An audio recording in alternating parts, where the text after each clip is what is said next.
Hello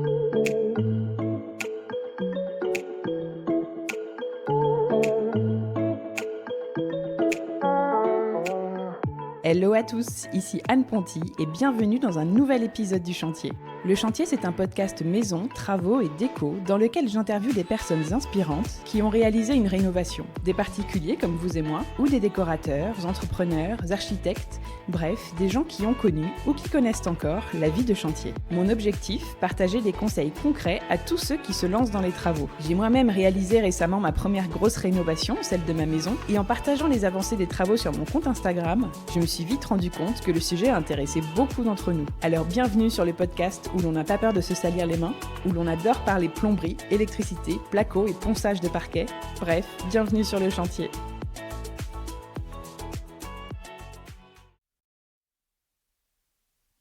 Hello à tous, très heureuse de vous retrouver aujourd'hui pour un nouvel épisode Parole de Pro, les épisodes du chantier dans lesquels j'interviewe des professionnels de la rénovation et de la maison qui vous partagent tous leurs conseils d'experts sur le sujet sur lequel ils sont spécialisés. Et aujourd'hui, un épisode que je voulais vous proposer depuis très longtemps. Aujourd'hui, on parle salle de bain. C'est la pièce qu'on refait très souvent quand on déménage dans une nouvelle maison. Alors, il était temps qu'on en parle en détail sur ce podcast. J'ai invité à mon micro Pierre du site Reuters, un site pépite que j'ai découvert pendant ma propre rénovation et qui propose à prix ultra intéressant absolument tout l'équipement pour la salle de bain avec des produits de très belles marques. On avait pas mal comparé, nous à l'époque, et de mémoire, ils avaient les prix les plus intéressants du web. Arthur, qui est architecte d'intérieur, s'est joint à Pierre pour nous donner son retour d'expérience sur le service pro de Reuters. D'ailleurs, si vous êtes archi ou artisan, écoutez bien, car ça devrait vous intéresser. Et pour partager, bien sûr, avec vous ses meilleurs conseils de pro pour réussir votre salle de bain. Aménagement, plan, choix des matériaux, conseils sur le choix de la robinetterie, de la douche, de la baignoire, de l'éclairage, des revêtements, des miroirs. On a tout passé au crible, on a même parlé bidet et WC lavant. Alors si vous avez le projet de refaire la vôtre ou juste de l'améliorer un peu, si elle ne vous convient pas tout à fait, ouvrez grand les oreilles et plongez avec moi dans l'univers de la salle de bain avec Reuters. Bonjour Pierre, bonjour Arthur. Bonjour Anne. Bienvenue sur le chantier. On enregistre ensemble aujourd'hui cet épisode spécial sur la salle de bain, sur l'équipement de salle de bain avec le site reuters.com. C'est un site sur lequel moi, personnellement, je me suis équipée, je me suis fournie pour ma rénovation. Vous avez énormément de produits disponibles sur le site et avec des prix hyper intéressants de toutes les grandes marques et tout ça fait que vous êtes assez compétitif par rapport à la concurrence. Donc je trouvais ça intéressant de vous avoir sur le podcast pour en savoir plus sur Reuters.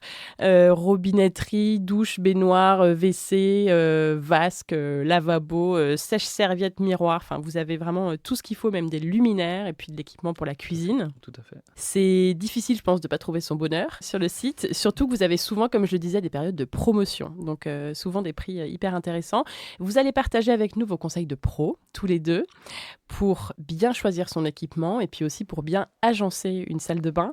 J'ai préparé toute une liste de questions. Pour commencer, Pierre, est-ce que tu peux te présenter, s'il te plaît, nous dire ce que tu fais dans la vie rapidement et en quoi consiste ton métier ? Avec grand plaisir.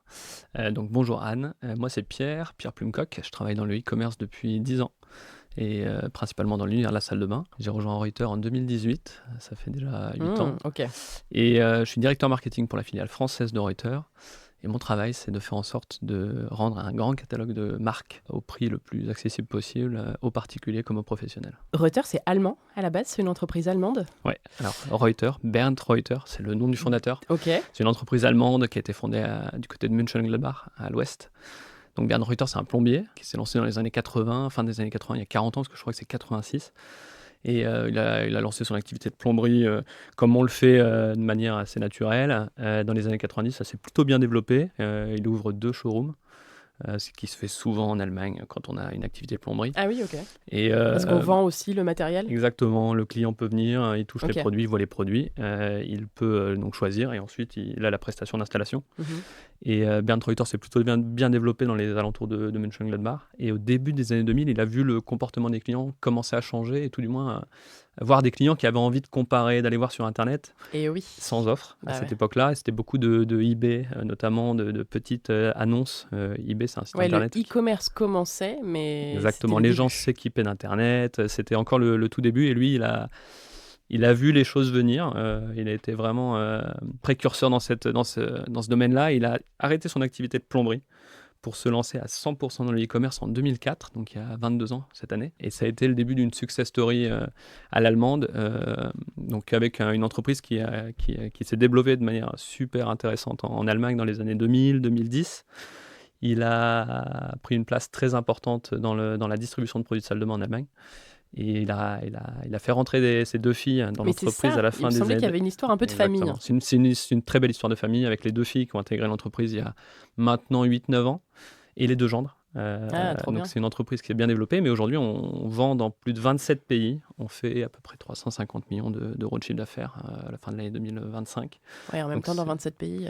exactement. Alors on a un gros focus sur 5 pays, l'Allemagne, la France, où on a ouvert une filiale, la Suisse, l'Italie et la Pologne. On est très bien implanté avec des bureaux dans ces pays-là, pardon, et la livraison dans toute l'Europe. Donc des grandes marques disponibles pour tous les clients particuliers et professionnels dans ces pays-là. Et vous avez un showroom immense. Alors on a un showroom, c'est une salle d'expo en Allemagne, Ok. un seul, c'est un espace vitrine un peu, mais À uniquement en Düsseldorf, Allemagne, à c'est ça? Düsseldorf, exactement. Une belle salle d'expo à Düsseldorf, ça fait à peu près 1000 mètres carrés. C'est vrai que ça a plutôt pour but de rassurer les clients qui, au début, et notamment en Allemagne, maintenant en France, ça marche un petit peu mieux, mais de se dire Reuters, c'est une entreprise qu'on peut toucher, qu'on peut voir. C'est un peu toute la difficulté du e-commerce. Donc on a un beau showroom en Allemagne, à Düsseldorf. On a parfois des Français qui viennent, beaucoup de Belges aussi qui se déplacent, pas en France. Et on n'en a pas le besoin aujourd'hui. On a un site de e-commerce, on l'assume totalement, pure player. Oui, et puis aujourd'hui, c'est quand même plus répandu. Oui, c'est Je pense assez. que les gens Exactement. ont carrément confiance dans les sites en ligne aujourd'hui. Ouais. Alors, Mais c'est oui, vrai qu'il y a des gens qui ont besoin de voir. Encore, voire parfois. toucher, mais dans tous les cas, enfin, vu le nombre de produits et de références qu'on a à disposition sur le site internet, ça serait même pas Ce possible serait d'en montrer un dixième. impossible, bien sûr. Donc effectivement, le showroom n'est pas une nécessité pour nous et le e-commerce est tellement démocratisé pour tout le monde que C'est clair. voilà, il n'y a pas ce besoin aujourd'hui. Donc, ça fait 6 ans que la filiale française existe. Exactement. On est ouvert en 2020 avec l'arrivée d'Emmanuel Nogues, ancien président de Villeroy-Boch France, Villeroy-Boch, comme disaient les Français. Ah oui. Une grande marque de salle de bain, entre autres. Donc Emmanuel a rejoint l'entreprise Reuters et ouvert la filiale en France Ok. en 2020, juste avant le Covid. Et on a ouvert la Parfait. filiale. Oui, parfait. Alors, Pour un acteur en ligne, c'était pour plutôt un bien. acteur en ligne, c'était idéal, on va l'assumer. Mais c'était Mais pas difficile calculé. de construire une équipe, de recruter, Ah de oui, ça, former. c'est sûr que ça devait être compliqué, par Exactement, contre. ça a Ouais. été le petit challenge, mais qui a été parfaitement relevé par les équipes. Et on a aujourd'hui un peu plus de 30 collaborateurs en France pour 850, un peu entre 850 et 900 collaborateurs en tout et pour tout en Europe. Donc il y a beaucoup d'humains. Incroyable. Derrière le digital, derrière le e-commerce, il y a beaucoup d'humains. Et ça, c'est important de le dire, de l'exprimer, parce qu'on ne le perçoit pas toujours en tant que client. Mais c'est clair. Et puis c'est fou de se dire qu'en 40 ans, on est passé d'une personne Ouais. à quasiment 900, quoi. Alors, en 2 fois 20 ans, 20 ans Ouais. de plomberie et 20 ans de Ouais, e-commerce. c'est Et non, c'est une vraie success story. On parle souvent du succès, enfin du rêve à l'américaine. En Allemagne, on a un gros tissu économique d'entreprises comme ça intermédiaires et Reuters en fait partie. C'est quoi l'ADN de Reuters aujourd'hui? Alors, Comment tu le décrirais en quelques mots? eh ben, on a tendance à se décrire en 3 mots, des experts, des marques, du stock. Ça, c'est la manière dont Ouais. on se présente. Et c'est ce qui fait Reuters. Voilà, l'expertise qu'on a à travers notre fondateur historique, Bernd Reuter. Reuters, je reviens sur le nom, hein, c'est allemand, ça se prononce de cette manière-là, on entend souvent d'autres prononciations, donc Bernd Reuter. Réuter, Réuter, comment on dit? Non, Reuters, attention, ouais, Reuter, À la française. à la française, Reuter, ouais, c'est un peu compliqué. Ok, Donc, Reuters. des experts, des marques, notre catalogue de marques, c'est là-dessus qu'on s'est construit et qu'on est très fiers de se développer et de collaborer avec des grands fabricants. Et puis du stock, parce qu'on a peut-être l'un des plus grands ou plus beaux entrepôts de produits de salle de bain en Europe, 40 000 mètres carrés, un entrepôt ultra moderne, 100% automatisé, avec les plus grands catalogues, Des plus grandes marques. Ouais, des plus grandes marques, les collections disponible directement à Mönchengladbach en Allemagne. Voilà, et on livre depuis cet entrepôt la totalité des Du pays. coup, la livraison est super rapide. Enfin, c'est pas, vous devez pas commander à chaque fois. C'est hop, c'est en stock, ça part. On a bien entendu parfois des produits à commander. Les Mm. clients achètent parfois des produits spécifiques ou sur mesure ou dans des coloris un peu atypiques. Oui. Mais pour la majorité. Mais dans la majorité des cas, les produits sont directement chez nous en stock. On en est très content. Et puis en ayant cette maîtrise de l'entrepôt, on a aussi on a développé en 20 ans une vraie expertise dans l'emballage. Ça, c'est souvent un sujet, une petite interrogation que nos clients ont. C'est la peur de se faire livrer un produit Une volumineux. baignoire, Exactement, une typiquement. baignoire, une paroi de douche, un miroir. On a beaucoup de produits fragiles et on a développé un vrai savoir-faire très rapidement, hein, mais on a une maîtrise de l'emballage, de l'expédition et de la livraison des produits fragiles. On travaille avec des partenaires fiables avec lesquels on a une vraie expérience maintenant et on est très content. C'est sûr qu'on préfère livrer un mitigeur qu'une baignoire. Alors, c'est un peu plus simple, mais au final, tout se passe très bien. On n'a pas plus de casse avec une baignoire ou un miroir. C'est la réalité. Voilà, quand on sait bien emballer, et tout est emballé chez nous, souvent réemballé. C'est-à-dire qu'on sort les produits de leurs emballages d'origine pour les réemballer D'accord. nous-mêmes dans des emballages qu'on a conçus. Il y a vraiment ce savoir-faire. On y attache de l'importance. On ne fait pas de dropshipping. Le produit ne part pas du fabricant jusqu'à nos clients. D'accord. Non, tout Il est géré chez nous. reconditionné chez vous pour être sûr que tout se passe bien. On vend des projets. Donc, le client achète souvent chez nous une multitude de produits de différentes marques. Et oui. Et donc, c'est une commande complète prenant en compte de la robinetterie, de la paroi de douche, du receveur, des baignoires. Et donc, ce qui est important, c'est que le client, mis à part peut-être les corps d'encastrement ou bâtis support qu'il a peut-être parfois besoin un peu plus tôt que le reste, nous, on lui fait une livraison unique. Donc, il commande tous les produits. On attend potentiellement la réception d'un produit ou deux s'il y a un besoin de production chez un des fabricants.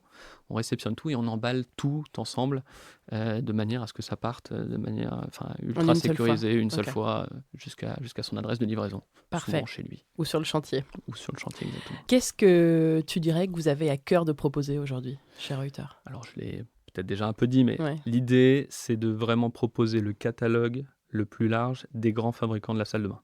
Que ce soit les grandes marques allemandes qu'on connaît tous, les Grohe, Hansgrohe, Axor, Villeroy-en-Bord, mais également les fabricants italiens ou des marques un peu moins connues, mais avec un niveau de qualité assez élevé.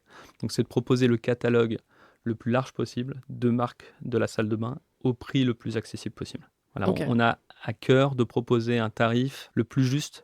On est un site de e-commerce, on réduit les intermédiaires et ça nous permet de proposer un tarif intéressant à tous nos clients, accessible. Il y a un terme un peu peut-être barbare qu'utilise, barbare pour les Français, qu'utilise Bernd Reuter, c'est Bezahlbar, donc c'est un mot allemand qui veut dire accessible. Il n'y a pas de traduction en français, mais c'est le client, il faut qu'il puisse se le payer. Et on a vraiment à cœur de lui mettre à disposition cette qualité de produit au quotidien, tout au long de l'année, du 1er janvier jusqu'au 31 décembre sur le site internet, qu'il trouve toutes les grandes marques à un prix accessible. Ça, c'est vraiment... Pas juste pendant les périodes de solde. Exactement. Même si derrière, on a des périodes de promotion, on anime notre site de e-commerce, mais on a un prix accessible tout au long de l'année. C'est vraiment quelque chose d'important. Quelles sont les différentes catégories de produits? Si on liste un peu, on va avoir de la robinetterie, bien sûr. Ouais. Alors, on a tendance à diviser la salle de bain ou l'espace de salle de bain en 4 grandes catégories, 4 grands espaces. L'espace douche, on regroupe receveur, paroi, colonne de douche. L'espace baignoire, avec la baignoire, qu'elle soit en îlot, en semi-îlot, rectangulaire, avec la robinetterie, qu'elle soit en applique ou apposée à côté de la baignoire. Ça se fait beaucoup pour les baignoires en îlot. Ensuite, en applique, tu veux dire encastré? Sur le mur. Dans le mur, encastré ou en applique, c'est posé contre le mur, accroché au mur. Ensuite, on a l'espace meuble, regroupant le meuble, la vasque, le plan vasque peut-être parfois, la robinetterie pour lavabo, le miroir ou l'armoire de toilette. Le luminaire. Le luminaire, souvent. Alors, le luminaire est souvent parfois intégré dans le miroir ou en supplément. Et on a effectivement du luminaire, je reviens dessus juste après. En plus de l'espace meuble, on a l'espace toilette, avec le toilette, la cuvette suspendue ou apposée, le bâti support, les plaques de déclenchement. Et derrière, tu l'as dit, on a un très bel assortiment de luminaires qui a été conçu, on va dire, historiquement sur la base du luminaire pour salle de bain.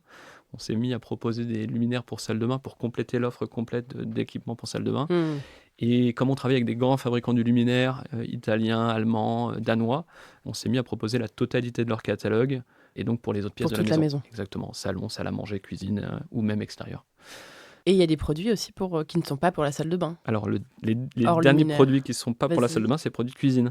Ouais, c'est ça, d'accord. Et c'est un peu pareil. En fait, on a des grandes marques comme Grohe, Hansgrohe ou Villeroy Boch, comme on dit en français, qui ont souvent des collections pour la cuisine, évier et robinetterie. Et en fait, quand on est expert du robinet de salle de bien bain, sûr. on Il y a peut aussi se les permettre mitigeurs de pour la vendre cuisine. les mitigeurs pour la cuisine. Et donc, Mm. on a un bel assortiment de robinets et d'éviers pour la cuisine, donc principalement évier et robinet pour la cuisine, et qui continue de se développer avec de très beaux produits qui rentrent sur le site internet en ce moment. Voilà, Ok. Comment ça se passe globalement, une commande en ligne sur le site? Parce que je crois qu'il y a un SAV, enfin je sais qu'il y a un SAV d'expérience avec qui on peut parler assez facilement, qui peut nous conseiller. En général, c'est quoi le process en ligne? Alors, un projet de salle Typique. de bain, c'est assez long. Généralement, on considère qu'il faut au moins 3 semaines entre la découverte du site internet et la commande. Mais on est un site de Parce qu'on e-commerce repère classique. d'abord. Exactement. On passe pas mal de temps à naviguer à travers tous les produits qu'on a, le catalogue. La prise de décision est souvent un peu longue. Mais on est un site de e-commerce avec des clients qui naviguent, qui arrivent sur le site internet pour la première fois, peut-être même parfois par hasard, sans connaître, en cherchant de manière assez classique une baignoire sur internet ou une grande marque. Et ils arrivent très naturellement chez nous. Et le client, en fait, il peut être accompagné dès la première visite. On a une équipe d'experts disponibles par téléphone. Voilà, vous appelez le numéro, c'est gratuit, et ils sont instantanément disponibles pour vous conseiller. Mais on a également un deuxième service qui est le service de visioconférence. Donc là, on peut prendre un rendez-vous. Vous allez bloquer un rendez-vous avec un expert, 1 heure, 1h30, 1, 2, 3 rendez-vous pour construire ensemble votre projet. On va vous accompagner avec, alors nous on les appelle les experts, mais des personnes qui sont issues de l'univers de la salle de bain, qui ont souvent une expérience de plusieurs années, parfois chez des concurrents, et qui vont construire avec vous le projet, définir ensemble quels sont les produits dont vous avez besoin, s'assurer que vous construisez votre panier et que vous puissiez ensuite prendre la décision de l'achat.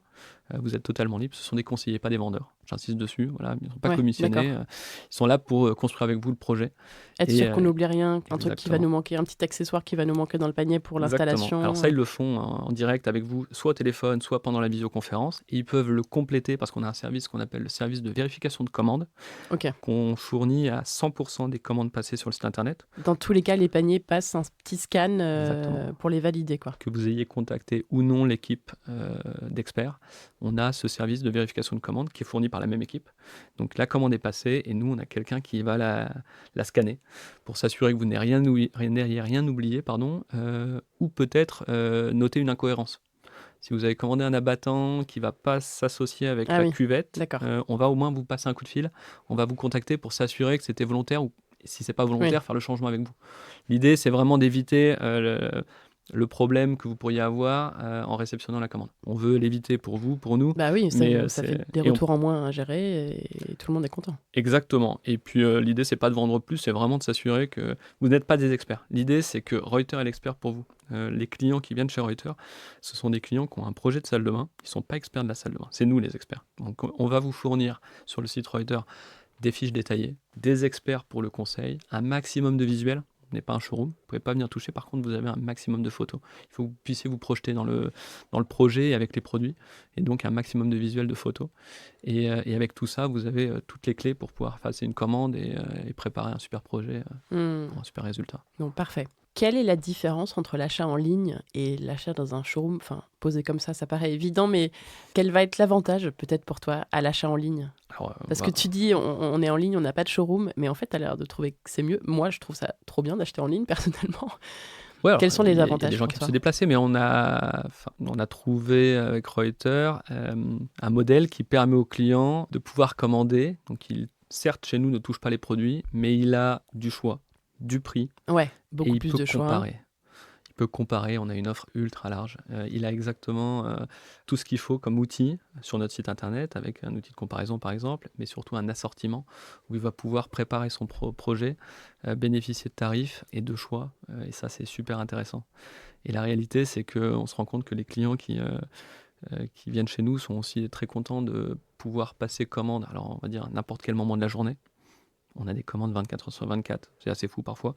Depuis le canapé, ça c'est un vrai avantage. Il n'y a pas des showrooms ou des espaces pour se déplacer partout. Bah ouais, tu peux France, le soir après le boulot, parce qu'en général c'est le moment où tu t'occupes de ton chantier, ou le dimanche, tu passes ta commande. La salle de bain, c'est un achat réfléchi. On a tendance à passer commande, ça on le voit chez nous, souvent après 20h. Et donc là, c'est la vraie force d'Internet, c'est la vraie force du e-commerce. On a le temps, on prend le temps, on n'a pas de pression, on commande quand on veut. Bon, il y a la disponibilité, je l'ai dit, mais voilà, on commande depuis son canapé, sans pression, avec le conseil. Alors certes, on n'a pas du conseil 24 heures sur 24 chez Reuters, mais... Oui, on ne peut pas appeler typiquement, enfin j'imagine que l'équipe n'est pas dispo la nuit. Malheureusement pas. Mais il y a un petit chat sans doute, non? Non, il n'y a pas de chat. Ouais, vous privilégiez le conseil humain. Exactement. Vous ne voulez pas un chatbot qui répond. On est vraiment une équipe humaine.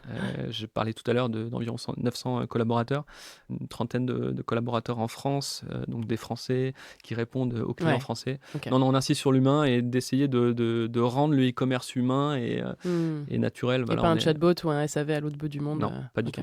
Pas du tout. On est à Boulogne-Billancourt, juste à côté de Paris. Voilà. Et tu as raison de parler de la comparaison des prix, parce qu'en ligne, tu vérifies en 3 secondes que tu as le meilleur prix et hop, tu commandes, quoi. Exactement. Le sujet du prix, c'est un sujet important. Historiquement, quand on vient sur Reuters, on a tendance à être un peu surpris. On a pas mal de prix barrés. Et effectivement, de manière historique, l'univers de la salle de bain, il est constitué ainsi. On part d'un catalogue de prix proposé par le fabricant et un prix conseillé par le fabricant. Et derrière, en fonction du mode de distribution, du canal de distribution, on va bénéficier de conditions d'achat différentes. Et chez Reuters, avec le développement de l'entreprise et les volumes d'achat qu'on a dans toute l'Europe, on profite d'un tarif d'achat pour nous intéressant et on en fait profiter nos clients. Ça, c'est super important.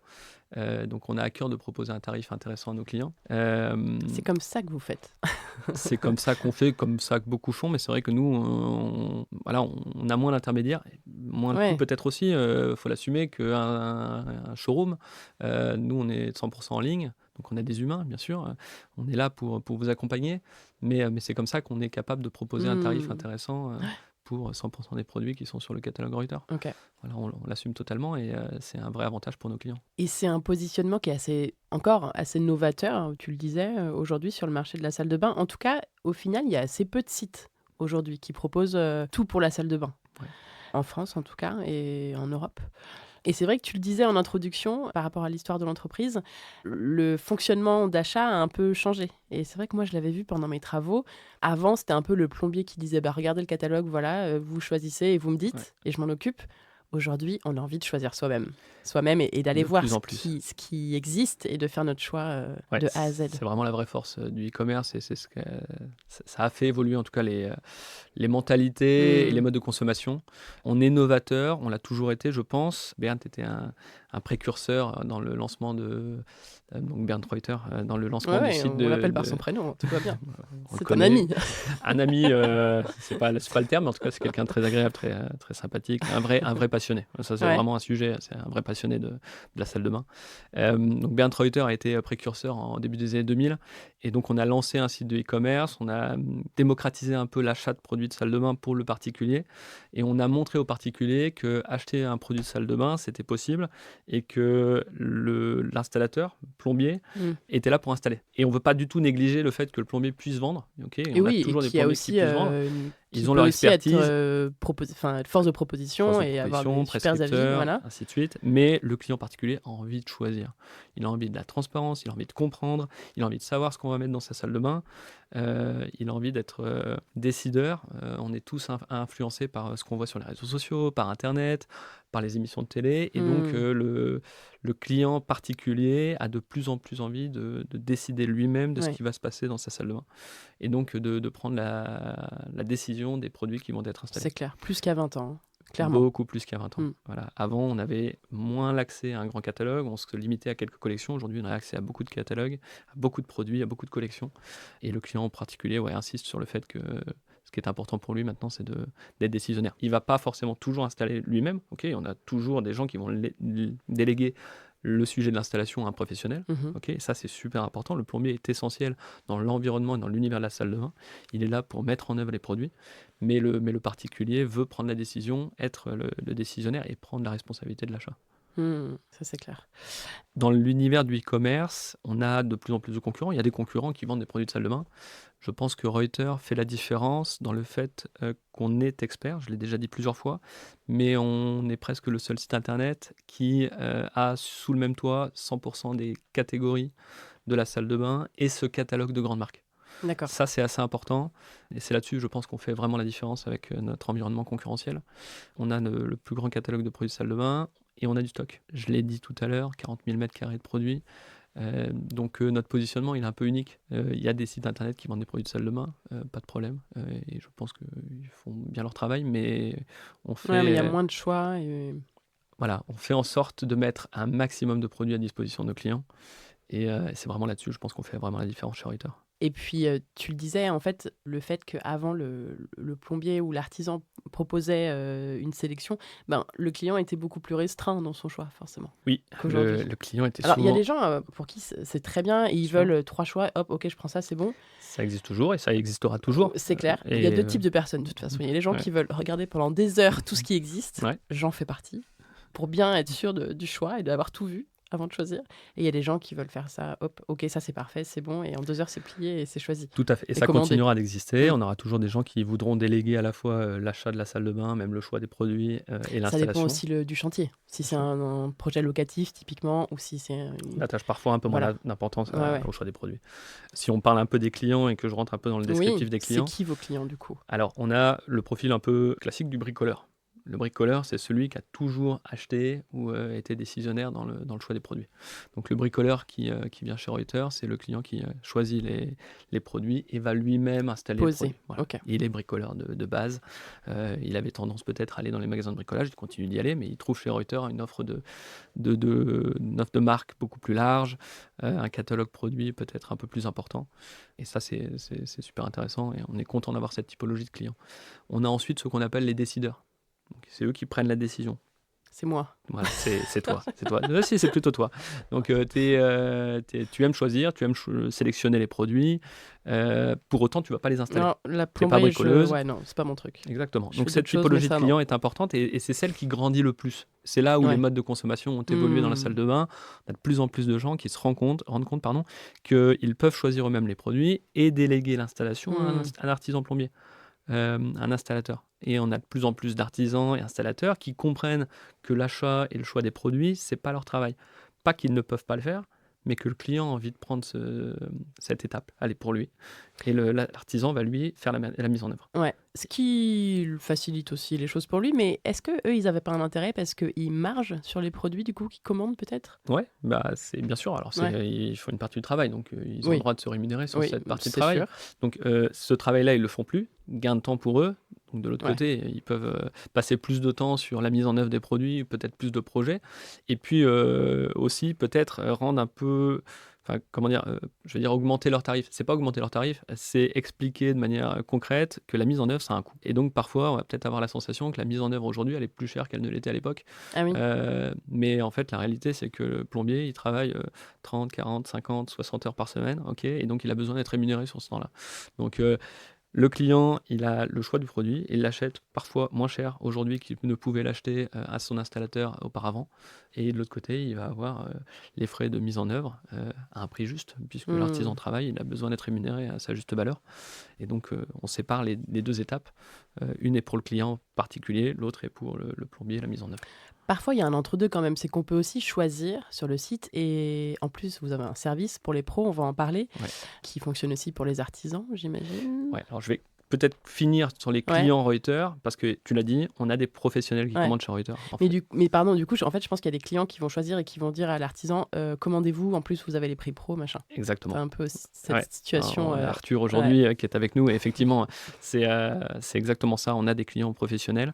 Donc on a 2 typologies de clients professionnels. On a les clients sociétés, c'est comme ça qu'on les nomme chez nous. Ce sont des entreprises qui ont des besoins ponctuels. J'ai un restaurant dans Paris, j'ai besoin de refaire l'espace toilette de ce restaurant, j'ai ponctuellement besoin de la toilette. Ça va arriver une fois, peut-être dans 3 à 4 ans, j'aurai besoin de refaire les toilettes parce qu'ils auraient été peut-être abîmés ou il y aura quelque chose qui aurait été cassé, mais j'ai ponctuellement un besoin. Et là, je suis un client société, j'achète avec des conditions d'achat d'un client particulier, en tant que société avec mon nom d'entreprise, mais je ne bénéficie pas de services différents. Et cette part, elle est quand même importante dans les clients qu'on a chez Reuter. Et la deuxième typologie, c'est les entreprises qui ont des besoins récurrents. Arthur est typiquement dans cette case-là. On a dedans des architectes d'intérieur, des plombiers chauffagistes, entreprises générales du bâtiment. Ça peut être des carreleurs, des électriciens, des menuisiers, charpentiers, qui, de manière récurrente, vont avoir des besoins d'achat d'équipements de salle de bain. Et ces entreprises-là, pour elles, on a créé un programme qui s'appelle Reuter Pro et qui vient leur apporter des services adaptés à leurs besoins. Donc il y a plusieurs services, on va peut-être les décrire avec Arthur, mais voilà, on a fait en sorte de construire l'offre Reuter pour cette typologie d'entreprise. Okay. On va dire un peu les récompenser. Ils viennent régulièrement chez Reuter, ils ont des achats récurrents, ils ont des besoins récurrents, et donc on a tout intérêt à prendre soin de cette typologie d'entreprise. Voilà, donc Reuter Pro a été créé en 2024 sur le site Reuter. Ça fait déjà 2 ans et on est très content de pouvoir travailler avec cette typologie, même si historiquement, et on continue de l'être, Reuter, c'est un site pour les particuliers. Les auto-rénovateurs. Exactement, auto-rénovateurs ou personnes qui ont un projet de salle de bain. Voilà, les gens qui ont un projet de salle de bain et qui ont envie de bien choisir les produits qui leur plaisent au prix juste. Produits de qualité, grande marque, à un prix juste. Voilà, Je pense que c'est assez clair. Alors du coup, Arthur, tu vas pouvoir rejoindre la conversation. Est-ce que tu peux te présenter, parce que tu ne l'as pas fait au début, nous expliquer toi ce que tu fais dans la vie, quel est ton métier, et nous expliquer un petit peu après, du coup, toi, comment tu utilises Reuter Pro, quel est ton usage au quotidien, quasiment, je pense. Carrément. Donc, je suis Arthur, j'ai 35 ans. Je viens d'être papa pour la 2e fois depuis samedi. Mais oui. Et ça, c'est cool. Depuis 3 jours. Félicitations. Merci. Et sinon, ça fait 2 ans et 2 mois que j'ai monté mon studio d'architecture d'intérieur après 10 ans en agence. Et ma rencontre avec Reuter, elle part d'un constat assez intéressant.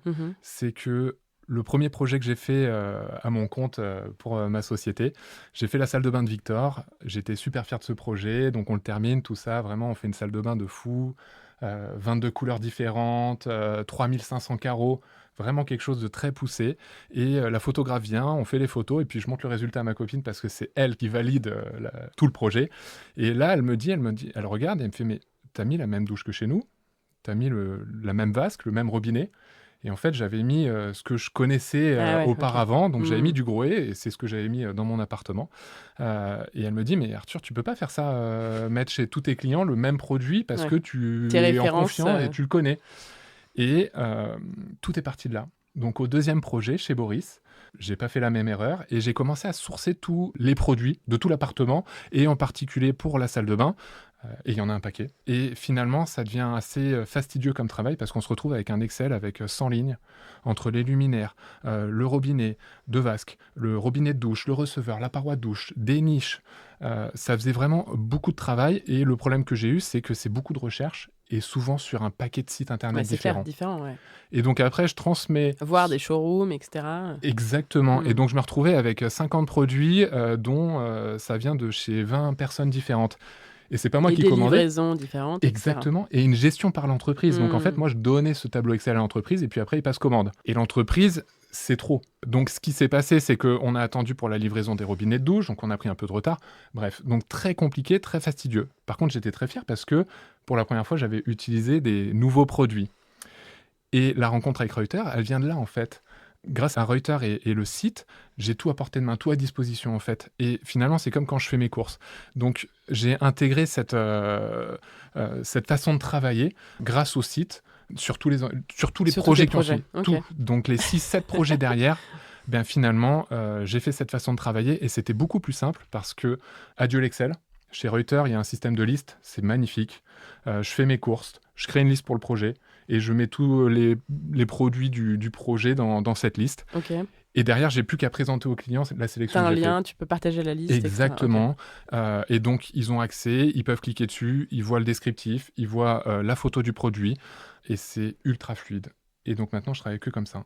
Il travaille chez toi ou... il est conquis en tout cas. On est très content de l'avoir. Arthur, tu m'as menti, il n'est pas archi. Il est architecte d'intérieur, c'est un super client. On en est très fiers. Ouais, il a rejoint le programme, il est membre depuis quasiment le début. On a lancé Reuter Pro en 2024. Je crois que tu as découvert le programme. Septembre, ouais. Ça, hein. On a commencé durant l'été, effectivement. Il t'a intégré le programme durant septembre. Ouais. Voilà, donc très content. Et Arthur rentre parfaitement dans la typologie d'entreprise qu'on cherche à cibler avec ce programme. Architecte des clients professionnels qui ont des besoins récurrents, donc des projets. Ils ont besoin du projet de leurs clients, et qui ont besoin de venir chercher parmi notre catalogue les produits qui vont répondre aux besoins de leurs clients. Il a du choix, c'est ce qu'on essaie de lui apporter. Il a des outils, il l'a dit lui-même. Ça fait partie des services qu'on propose à nos clients Reuter Pro. Il a des outils pour pouvoir construire ses listes, les transmettre à ses clients. En tant que Reuter Pro, il a accès à une tarification un peu différente, on va dire améliorée. On doit récompenser ses clients qui achètent régulièrement chez nous. Donc il y a des tarifs pro. Il y a des tarifs pro, exactement, des remises qui sont faites sur certains produits. En plus de la remise qui est déjà affichée. En plus du tarif déjà très avantageux. Parce que vous avez des remises presque permanentes. Exactement. Ouais. On propose un très bon tarif tout au long de l'année et les membres Reuter Pro peuvent profiter, et c'est parce qu'ils ont des achats récurrents chez nous, de tarification encore améliorée sur certains produits. On en est très fiers. Et donc, en tant que membre Reuter Pro, Arthur bénéficie de ça, du service de liste. Il va transmettre la liste à son client. Son client va recevoir la liste, ne pas découvrir ses prix Reuter Pro, il n'a pas de volonté à les montrer.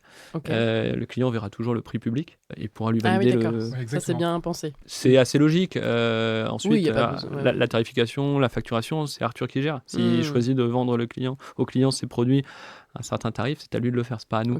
Mais s'il décide de les vendre au tarif ou au prix du site affiché, il a la certitude que le client ne connaît pas ses prix d'achat à lui. Et ça, c'est important. Donc on cherche à toucher ces clients professionnels qui ont des besoins récurrents. Je les ai cités tout à l'heure, les typologies d'entreprise. On propose des services, on a une équipe dédiée. Donc on a déjà les experts pour les clients particuliers qui apportent vraiment cette expertise. On va dire que la typologie de clients qui sont membres du programme Reuter Pro ont déjà cette expertise. Ils ont peut-être un peu moins besoin de notre conseil pour les produits. Pour autant, ils ont besoin de savoir où sont les produits, quand est-ce qu'ils vont être livrés. Donc, ils ont besoin de quelqu'un en direct. Et donc, ils ont un numéro dédié. Ils peuvent contacter cette équipe. C'est pas le même type de SAV. Non. Alors, SAV, c'est souvent ce qu'on conseille. C'est l'après-vente. Là, on est plutôt dans ce qui est avant-vente. Alors, je vais peut-être le redire parce qu'on ne l'a pas dit pour les particuliers. On a un SAV. C'est un sujet souvent avec nos clients particuliers. Ils ont cette crainte qu'il n'y ait pas de suivi derrière. Chez Reuter, quand vous passez commande, que vous soyez pro ou particulier, vous avez la certitude que s'il y a un problème, ça peut arriver, vous aurez quelqu'un de disponible dans les minutes, dans les heures, dans les semaines, dans les mois ou dans les années qui suivent. Voilà, il y aura toujours quelqu'un. Reuter, et là, l'entreprise Reuter, elle existe depuis plus de 20 ans. On n'a pas du tout l'intention pas de fermer. On est disponible. On a des locaux, certes, qui sont des bureaux où on n'accueille pas le client, mais on est là pour vous accompagner. Il y a un problème, vous nous contactez, on va tout de suite mettre en œuvre, trouver une solution avec vous, gérer la réclamation, récupérer le produit, vous retransmettre un nouveau produit. Voilà, on est vraiment là pour accompagner le client. C'est un super... Mais je confirme. En fait, nous, notre rénovation, ça date un petit peu, donc c'était il y a 7-8 ans même. Et on avait acheté, entre autres, tout pour notre salle de bain à nous. Donc, il y avait une grande baignoire qui avait un format un peu particulier qu'on n'arrivait pas à trouver. On l'a trouvé chez vous. Et le flexible de la douche, du mitigeur de la baignoire, il était trop bien. Je ne saurais te dire pourquoi. Il était genre hyper... il était trop bien. Et à un moment, on a eu un problème, je sais plus. On a dû le remplacer. Et j'étais là, mais je veux absolument le même. Mon mec me dit, va chez Carrefour en prendre un. J'étais là, non, je veux le même. Je veux vraiment retrouver le même modèle. Et je vous ai fait un mail. Et dans les 2 heures, ils m'ont envoyé le lien, le service client. Et j'ai retrouvé mon flexible qui était trop bien. Et donc, je confirme parce qu'en effet, je m'étais dit... c'était il y a un moment. Est-ce que ce site existe toujours ? Je pense qu'à l'époque, il n'y avait même pas la filiale France parce que c'était, tu vois, il y a 7-8 ans. Ouais, je confirme. C'était Reuter Shop à l'époque, ça s'appelait. Reuter Shop, exactement. On était des défricheurs, tu vois. et j'étais là, bon, j'espère qu'ils sont toujours là et tout. Et voilà, j'avais mon nouveau flexible et j'étais trop contente. Ouais, non, mais très content. tu fais vraiment partie de la catégorie des décideurs et en plus de ça, tu as bénéficié du service de conseil. Donc, tu as vu qu'il y avait de l'humain derrière Reuter. Oui, super intéressant. Et pour l'histoire, on s'appelait Reuter Bad Shop. Donc, Bad Shop en Allemagne, Bad, c'est la salle de bain. Pas mal le comprendre. Tout à fait. Reuter Bad Shop. Ensuite, on a eu Reuter Shop pour l'international et on est devenu Reuter.com depuis 5-6 ans. Internationalisation, on a besoin de simplifier aussi le nom et donc Reuter pour le nom de Bernd Reuter, le fondateur. Voilà, donc version courte. Et si je peux compléter sur quelque chose quand même que Pierre dit qui est vachement intéressant, c'est que à la base, moi, je suis pas plombier. J'y connais rien en plomberie, du moins au début. Je me suis maintenant un peu plus spécialisé. Et en fait, ce qui pouvait me faire craindre au début comme peur, c'était de vendre à des clients des produits, des équipements de salle de bain comme un plombier peut le faire, alors que c'est pas mon métier. Et en fait, pas du tout. Parce qu'il y a ce système de liste. Une fois que tout est validé avec le client, chez Reuter en interne, il contrôle toute la liste et il regarde si j'ai oublié des choses. Et en fait... toi, tu es content d'avoir ce backup derrière, ce filet de... Exactement. Et j'ai jamais eu aucune erreur et tout s'est très bien passé. Et même sur les chantiers qui sont terminés, aucun oubli de pièces ni rien, et vraiment c'est incroyable. Ouais, donc en effet, en tant qu'archi, tu es encore plus content d'avoir ce service-là. Ce qui est super, c'est qu'à tous les deux, vous allez pouvoir nous donner les meilleurs conseils pour bien équiper sa salle de bain et bien faire ses choix de produits aussi. Pour commencer, Arthur, est-ce que tu as des do and don't à partager sur l'aménagement d'une salle de bain, l'équipement aussi d'une salle de bain, mais tu sais, les choses à faire et les erreurs à éviter peut-être? Eh bien, en fait, c'est un peu mon travail que je décris, c'est qu'avant de faire une salle de bain, on travaille de manière assez poussée la technicité. Et mon petit atout, moi, dans mon travail, et de ce que je trouve que je fais le mieux, c'est l'agencement, le dessin. Donc l'usage. Parfait. Comment on utilise une salle de bain. Et c'est avant même de choisir les équipements de salle de bain, le travail en plan que je vais faire pour dessiner cette salle de bain. Donc d'abord, elle se positionne avec le positionnement du WC, receveur, vasque. Et souvent, c'est de la manière la plus naturelle et de la plus simple parce que je suis plutôt partisan d'un projet qui est simple. C'est toujours les meilleurs projets. Du beau, on sait faire avec des matériaux, tout ça. On arrive toujours à faire des trucs qui rendent super bien. Mais si l'usage, il n'est pas bon, eh ben, je trouve qu'on n'a pas un beau projet. Et donc tu démarres par l'usage et après tu amènes le beau. Exactement. Donc finalement, on dessine cette salle de bain, on positionne tous les équipements, on réfléchit que tout est bien à la dimension du corps humain. Après ça, on met un peu de revêtement. Et derrière, vraiment la petite cerise sur le gâteau, ce que je ne faisais pas avant puisque je mettais tous les mêmes produits, je viens faire ma petite sélection de produits et c'est ce que je trouve qui amène une petite touche supplémentaire et qui fait que la salle de bain, elle est réussie. Je vais faire ma sélection de produits et ça, je le fais à la toute fin sur le site Reuter. Donc ça, c'est dans les doux, c'est ce petit process usage, réfléchir à l'aspect technique. Exactement. Et bon, évidemment, du coup, tu as quand même tout ce qui va être sortie, évacuation, qui sont déjà présents ou pas intégrés. Exactement. Puis l'usage de la pièce, et puis l'aspect esthétique à la fin. Exactement. Tu en as parlé, en fait. Quand on commence un projet, on ne met pas une salle de bain n'importe où. On est souvent raccordé à une évacuation, que ce soit dans un immeuble ou dans une maison. Il faut évacuer. Donc la salle de bain se situe toujours aux alentours de ces éléments-là. Et dans la conception, j'essaie toujours de faire ça de la manière la plus simple. Par exemple, le WC, je ne vais pas l'amener à 3 ou 4 mètres. Je vais souvent tirer une ligne assez droite, qui soit positionnée proche de la cloison, la colonne d'évacuation. Donc vraiment, ce que je trouve le plus important, c'est de bien travailler son plan de salle de bain avant de faire sa salle de bain. Et bien réfléchir à chaque emplacement pour que derrière l'installation se passe plutôt bien. Ok. En don't, ne pensez pas au beau, pensez à l'usage. Voilà. Pensez-y, mais voilà. après. Et exactement, à la toute fin, Okay. vraiment pour venir sublimer la salle de bain. Et il y a un élément qui est ultra important, c'est qu'au tout début, quand je faisais mes salles de bain, donc je pensais pas trop aux équipements de salle de bain et je pensais pas non plus aux éclairages. Et penser aux éclairages dans sa salle de bain, c'est ultra important parce que je trouve qu'un éclairage bien pensé dans une salle de bain, ça permet de la vivre de manière beaucoup plus agréable. Ah bah c'est clair. Puis c'est la pièce avec la cuisine aussi où c'est quand même une pièce un peu technique et typiquement la salle de bain, tu as besoin de bien te voir, quoi. Exactement. Et donc, le matin devant ton miroir. C'est clair. Et donc j'ai maintenant tendance à multiplier les points d'éclairage, que ça soit en venant du plafond, du mur, du miroir.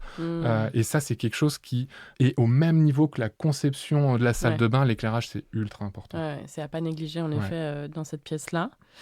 Est-ce qu'il y a des grandes règles à suivre, des astuces pour pas se tromper dans ses choix, à la fois dans l'agencement de la pièce, la circulation, pour pas te prendre tout le temps, te taper le genou dans un truc que tu as mal placé ou je sais pas, et à la fois dans le choix des produits aussi? Eh bien, le choix des produits, ça se fait plutôt de manière naturelle. C'est que donc j'interviens souvent sur l'Île-de-France et notamment des appartements parisiens où l'espace est plutôt contraint. Et ce qui est assez incroyable, c'est que en fait, quand on doit positionner une douche, il existe toutes les dimensions.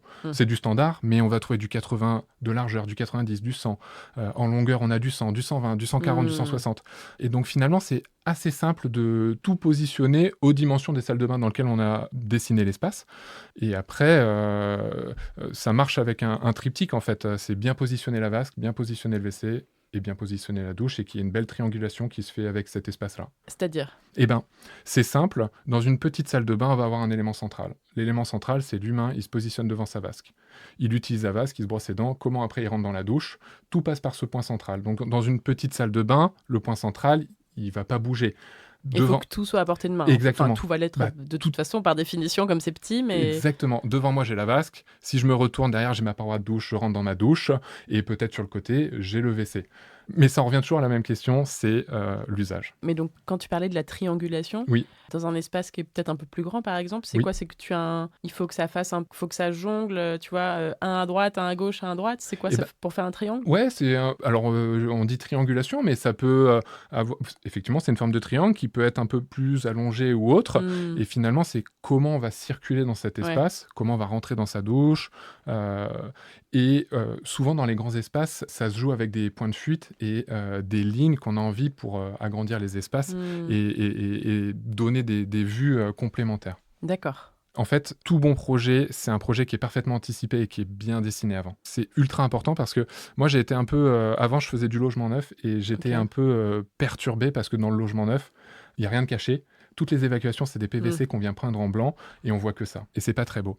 Et dans le travail que je fais, on cache tout. Et du coup, quand on cache tout, tout est intégré dans les cloisons. Donc c'est quelque chose qu'on fait dès l'implantation des cloisons. On vient direct faire la plomberie avant de refermer la cloison. Et donc, il faut absolument pas se louper parce que si j'anticipe mal la sortie, la hauteur d'un siphon, derrière c'est le bordel, je suis obligé de tout casser. Et donc, tout projet bien réussi, c'est un projet qui est parfaitement maîtrisé sur le papier avant et qui est bien dessiné, aussi bien en plan qu'en élévation avec les hauteurs des robinets. Les hauteurs des plans de travail. Exactement, c'est ultra important parce que un plan de travail, c'est aussi en fonction de la taille du corps humain. On peut le faire à 90. Oui, on peut le faire plus haut si on est grand. Exactement, et donc ça a une incidence sur la hauteur des robinets. Et donc pour vraiment pas se louper quand on fait ce type de projet, il faut vraiment que sur le papier avant, ça soit tout bien dessiné pour que l'artisan derrière, il n'ait pas besoin de réfléchir et pas besoin de faire notre travail en se disant « Ouh là là, il faut que je calcule la hauteur, tout ça ». Non, je lui mâche le travail. Il a un petit dossier bien complet et dessus, il y a toute la technicité qui est bien représentée pour pouvoir exécuter les travaux et qu'il n'y ait pas de soucis pendant la réalisation. Du coup, la hauteur de l'interrupteur, du miroir, de l'applique au-dessus, machin. Exactement. Moi, je suis un peu partisan, je travaille pour mon client. On a tous des goûts et des couleurs qui sont différentes. Même moi, j'ai des goûts et des couleurs qui sont sûrement différents de mes clients. Oui, bien sûr. Et en fait, dans ma façon de travailler, je collabore beaucoup avec le client et j'essaie de le comprendre et j'essaie de voir ce qu'il aime. Et derrière, je propose toujours des éléments qui sont en rapport avec ce qu'il m'a montré ou ce qu'il aime et pas des éléments que moi j'aime. Et donc, avant même de travailler toute la finalité du projet, des revêtements et tout, j'ai beaucoup échangé avec le client. Et quand on arrive à la fin, je lui fais cette petite proposition sur les matériaux et notamment sur les équipements de salle de bain parce qu'il existe tout un tas de matière, de couleurs. C'est clair, les choix sont infinis maintenant. Exactement. Il y a des finitions en termes de robinetterie, tu as énormément de finitions. Entre le chrome, le laiton, tu as 3 ou 4 finitions de laiton différents, l'inox, tout à fait. Le noir, le blanc. Exactement. Après, moi, je fais toujours des salles de bain avec des équipements qui sont en chrome, en inox. Ok. Et à la fois, c'est assez intemporel. C'est exactement ça. J'allais te demander, est-ce que toi, tu es plutôt team intemporel, quelque chose dont on va pas se lasser, ou team, allez, ok, faites-vous plaisir si vous voulez votre finition noire, parce qu'il y en a beaucoup en ce moment, c'est plutôt il y a quelques années, ou maintenant, laiton brossé. Ou, Le problème, c'est que j'ai peur qu'en faisant du noir ou du laiton, dans 5 ou 6 ans, ça soit passé de mode, et du coup, qu'on ait besoin de refaire sa salle de bain parce qu'on n'est plus dans le goût du jour. Et ça, c'est pas ce que je préconise parce qu'une salle de bain, elle est partie pour 15-20 ans sûrement, alors que si on utilise des matériaux et des couleurs assez simples qui sont bien choisis avec le coloris du carrelage, on arrive à la faire perdurer dans le temps. Ouais, c'est clair. Et 6 ou 7 ans ou 8 ans après, elle fonctionne toujours aussi bien. Même 20 ans après. Et donc, effectivement, j'ai jamais fait de salle de bain en laiton ni en robinetterie noire. C'était des exemples, mais... Ouais, non, mais je sais, le laiton, il y a 4-5 ans, tout le monde faisait ça. Ouais. Ah, mais aujourd'hui encore. Ouais. Mais peut-être que ça va durer, finalement, le laiton, parce que ça fait un moment déjà. Donc, tu recommandes de suivre quand même ses goûts et ce qu'on aime, parce que tu dis, toi, tu t'adaptes beaucoup à ce que te demandent tes clients et les inspirations qu'ils t'envoient, peut-être, mais à la fois d'essayer de construire quelque chose qui soit un peu intemporel et qui va pas être complètement démodé, ou en tout cas dont on va se lasser dans 4-5 ans, quoi. Ah, c'est exactement ça. Faut trouver l'équilibre. C'est mon travail, de mixer tout pour que ça soit déjà quelque chose d'assez intéressant à regarder et qu'on se retrouve pas avec tout un tas de couleurs ou de motifs différents qui ne vont pas ensemble. Vraiment, mon travail, c'est ça. Et peut-être que les clients me choisissent justement parce que je fais ce travail d'unité pour que tout fonctionne ensemble. Ouais, c'est ça, et que tout soit cohérent. Exactement. Est-ce que tu as des conseils pour aménager une toute petite ou une grande salle de bain ? Ouais. C'est intéressant, ça. C'est ultra intéressant. Alors toi qui bosses surtout à Paris, tu dois avoir tout le temps des toutes petites salles de bain. Ouais, je fais quasiment que des petites salles de bain. Alors, qu'est-ce que tu pourrais partager comme conseil pour ça ? Par exemple, pour les petites salles de bain, on risque souvent de mettre une douche. Ouais. Là, la baignoire en général, c'est clair. Ou la baignoire sabot. La baignoire, il faut quand même la rentrer dans une surface un peu plus grande, donc de privilégier la douche et souvent de la positionner sur un côté. C'est quelque chose que j'aime bien faire, qu'elle soit bien visible et souvent, quand on peut, mettre la vasque en face et avec un grand miroir pour avoir une sensation de grandeur. Ah ouais, le grand miroir. Le grand miroir, ça marche super bien, ça permet vraiment d'élargir l'espace et on n'a pas l'impression d'être dans un petit espace. Carrément, même mettre des miroirs, tu peux mettre un miroir en face, tu peux en mettre... Exactement, ouais. Tu fais découper ton miroir dans ton magasin de bricolage et tu en mets sur tout le mur. Exactement, c'est bien ce que tu le dis, parce que je fais que des miroirs sur mesure, parce que le miroir, ça coûte rien. C'est clair, un énorme miroir d'1m60 par 2 mètres de haut, ça coûte 80 €. Et ça change tout dans une toute petite salle de bain, c'est clair. Exactement. Et couplé avec un super éclairage au-dessus ou sur le côté, ça marche trop bien. Ok. Et pour une grande salle de bain, alors t'en fais peut-être un petit peu moins du coup? J'en fais un peu moins. Ou dans des maisons à Paris? Mais j'en ai quand même fait une il n'y a pas très longtemps. Ah ouais? Et on s'est assez amusé. Ce qui est important aussi, et ce qu'on n'a pas dit, c'est que j'ai des clients qui ont des goûts plutôt classiques. Et j'ai fait quelques appartements haussmanniens. On se retrouve avec des appartements assez blancs, beau parquet, tout ça, très sobre. Et la salle de bain, c'est là où on s'amuse un peu plus. Ah ouais, exactement. Okay. Et donc, dans cet appartement haussmannien, on a fait une plus grande salle de bain et c'était assez cool parce qu'on l'a mis en plein centre. Et il y a une vasque à gauche de la douche et une autre vasque à droite de la douche. Tu veux dire que tu as mis la douche au centre? Au milieu. D'accord. Et il y a une petite pièce banquette au milieu. Et pour aller à la vasque de l'autre côté, on traverse cette douche. C'est une douche pluie avec 2 rideaux. Elle est au centre. Ok. Et donc là, l'appartement est ultra classique. Par contre, la salle de bain, on s'est vraiment amusé. Ah ouais, sympa. Il y a de la couleur, du béton ciré, des verrières. Et elle est en rupture totale avec l'appartement pour marquer un peu le coup. Et en effet, l'idée de la douche centrale, c'est vrai que souvent aussi, tu peux mettre une baignoire, une belle baignoire au milieu. Tu vois, du coup, quand tu as de la place, tu n'es pas obligé de la caler contre le mur. Tu peux t'amuser avec une baignoire en plein milieu, un peu la star de la pièce. Ouais, carrément. Tu prends ton bain. On peut la mettre en biais. Ouais. L'autre jour, j'ai dessiné une maison dans la salle de bain. On l'a mis en biais dans un des coins. Ça marche super bien. Elle est en biais et on a fait un truc assez fun. C'est que le plan de travail de la salle de bain, il vient chevaucher un peu le bout de la baignoire pour poser les produits. Ouais. Et il y a toujours cet énorme miroir. Comme ça, tu as une plage où tu peux poser les produits. Ouais. Tout ça. Et dans ce petit coin, je peux mettre la sortie d'eau, qui est souvent aussi un bel objet pour les baignoires îlots. Et ça marche super bien. Trop bien. Est-ce qu'il y a aussi je pense que la réponse est oui, mais il y a souvent aussi des critères techniques à prendre en compte pour bien faire ses choix. Peut-être, tu vois, certains produits qui ne sont pas forcément compatibles avec certains types d'agencements, par exemple, dans une salle d'eau ou une salle de bain. Certains types de mitigeurs ou certains types de douches. Par exemple, les douches, tu vas avoir les douches à l'italienne, les douches avec un bac, les douches... Ouais. Tu as parfois des produits qui ne sont pas compatibles avec d'autres. Comment tu... Est-ce que Pierre, il pourrait nous aider à cette réponse? Parce que moi, j'aurais tendance à dire non. En fait, on peut tout mettre, je pense. En fait, il y a un peu de technicité. Un corps encastré avec le mitigeur qui est encastré dans le mur. Mais c'est ça, par exemple, la robinetterie encastrée, tu peux pas toujours en faire. Oui. Une douche ou non. Complètement plate à l'italienne, c'est pas toujours possible non plus. Alors, pour le corps encastré, imaginons on est sur un mur porteur. On peut pas creuser le mur pour mettre le robinet encastré. Donc effectivement, on peut pas le mettre. Par contre, on peut créer une double pot et le mettre. La seule différence, c'est que quand on met un robinet encastré, on a besoin de 10 cm pour le corps encastré, contrairement à 7 cm pour une cloison standard. Donc, quand on fait de l'encastré, il y a des cloisons un peu plus épaisses. Et après, concernant ton deuxième point sur les receveurs à la douche italienne, j'en fais pas parce que je trouve que dans le temps, ça vieillit pas très bien. Et si l'étanchéité n'a pas été faite de manière optimale, 10 ans après, ça pose problème. C'est pour ça que je pose que des receveurs de douche. Au moins, on est tranquille. Et si un jour il y a un souci, on peut le remplacer sans problème. Donc, et puis, tu as des trucs extra plats maintenant. Extra plats, tous les revêtements avec une adhérence pour éviter de glisser. Il y en a même avec des couleurs. Donc, vraiment, je suis partisan du receveur de douche à 2000%. Le WC, il y a de la technicité. J'ai un WC, je le pose contre un mur porteur, il tient super bien puisque le mur porteur maintient le WC, sauf que par moment, je dois l'adosser à une cloison. Donc, je suis obligé de renforcer ma cloison pour que le bâti support, dans le temps, ne commence pas à bouger. Oui, tu as team WC posé au sol et team bâti support. Ouais, exactement. Mais... j'ai jamais fait de WC posé au sol. Je fais toujours du bâti support parce que je trouve l'élégance optimale. Et j'ai quand même tendance souvent à faire des murs de technicité dans mes salles de bain et intégrer le bâti support dedans et d'avoir toutes mes évacs qui y passent. Et une petite trappe qui permet de contrôler. Et donc, ça marche vachement bien. Et c'est pour ça que je fais tout le temps du bâti support. Et puis, à nettoyer, c'est quand même... Faut passer l'esprit dessous. Exactement, tout à fait. Et c'est sympa. C'est plus pratique. Et donc, Pierre, est-ce que y a de la compatibilité sur certains produits ou pas? Moi, je sais que on peut tout mettre. Tous les produits de Reuters, je peux les mettre dans n'importe quelle salle de bain, j'adapte le plan. Ouais, t'as jamais eu un truc où tu dis, non, ça marche pas avec tel autre produit Non, okay. Jamais. Et Reuters m'a même ouvert un peu plus l'esprit, c'est que au tout début, je mettais les équipements de salle de bain et depuis peu, en échangeant avec les conseillers qui sont chez Reuters, qui m'aident à faire, à confirmer mes listes et que tout est complet, ils m'ont même commencé à m'intégrer un peu les équipements en supplément de la salle de bain. Les porte-brosses pour le toilette, porte-savon. Et c'était des choses au début que je positionnais pas trop. Et en fait, chez le Reuters, rouleau de papier toilette. Exactement. Il y a une multitude d'accessoires pour la salle de bain ils ont aussi dans toutes les matières. Et maintenant, je prends plaisir même à sourcer le porte-papier toilette, le porte-savon.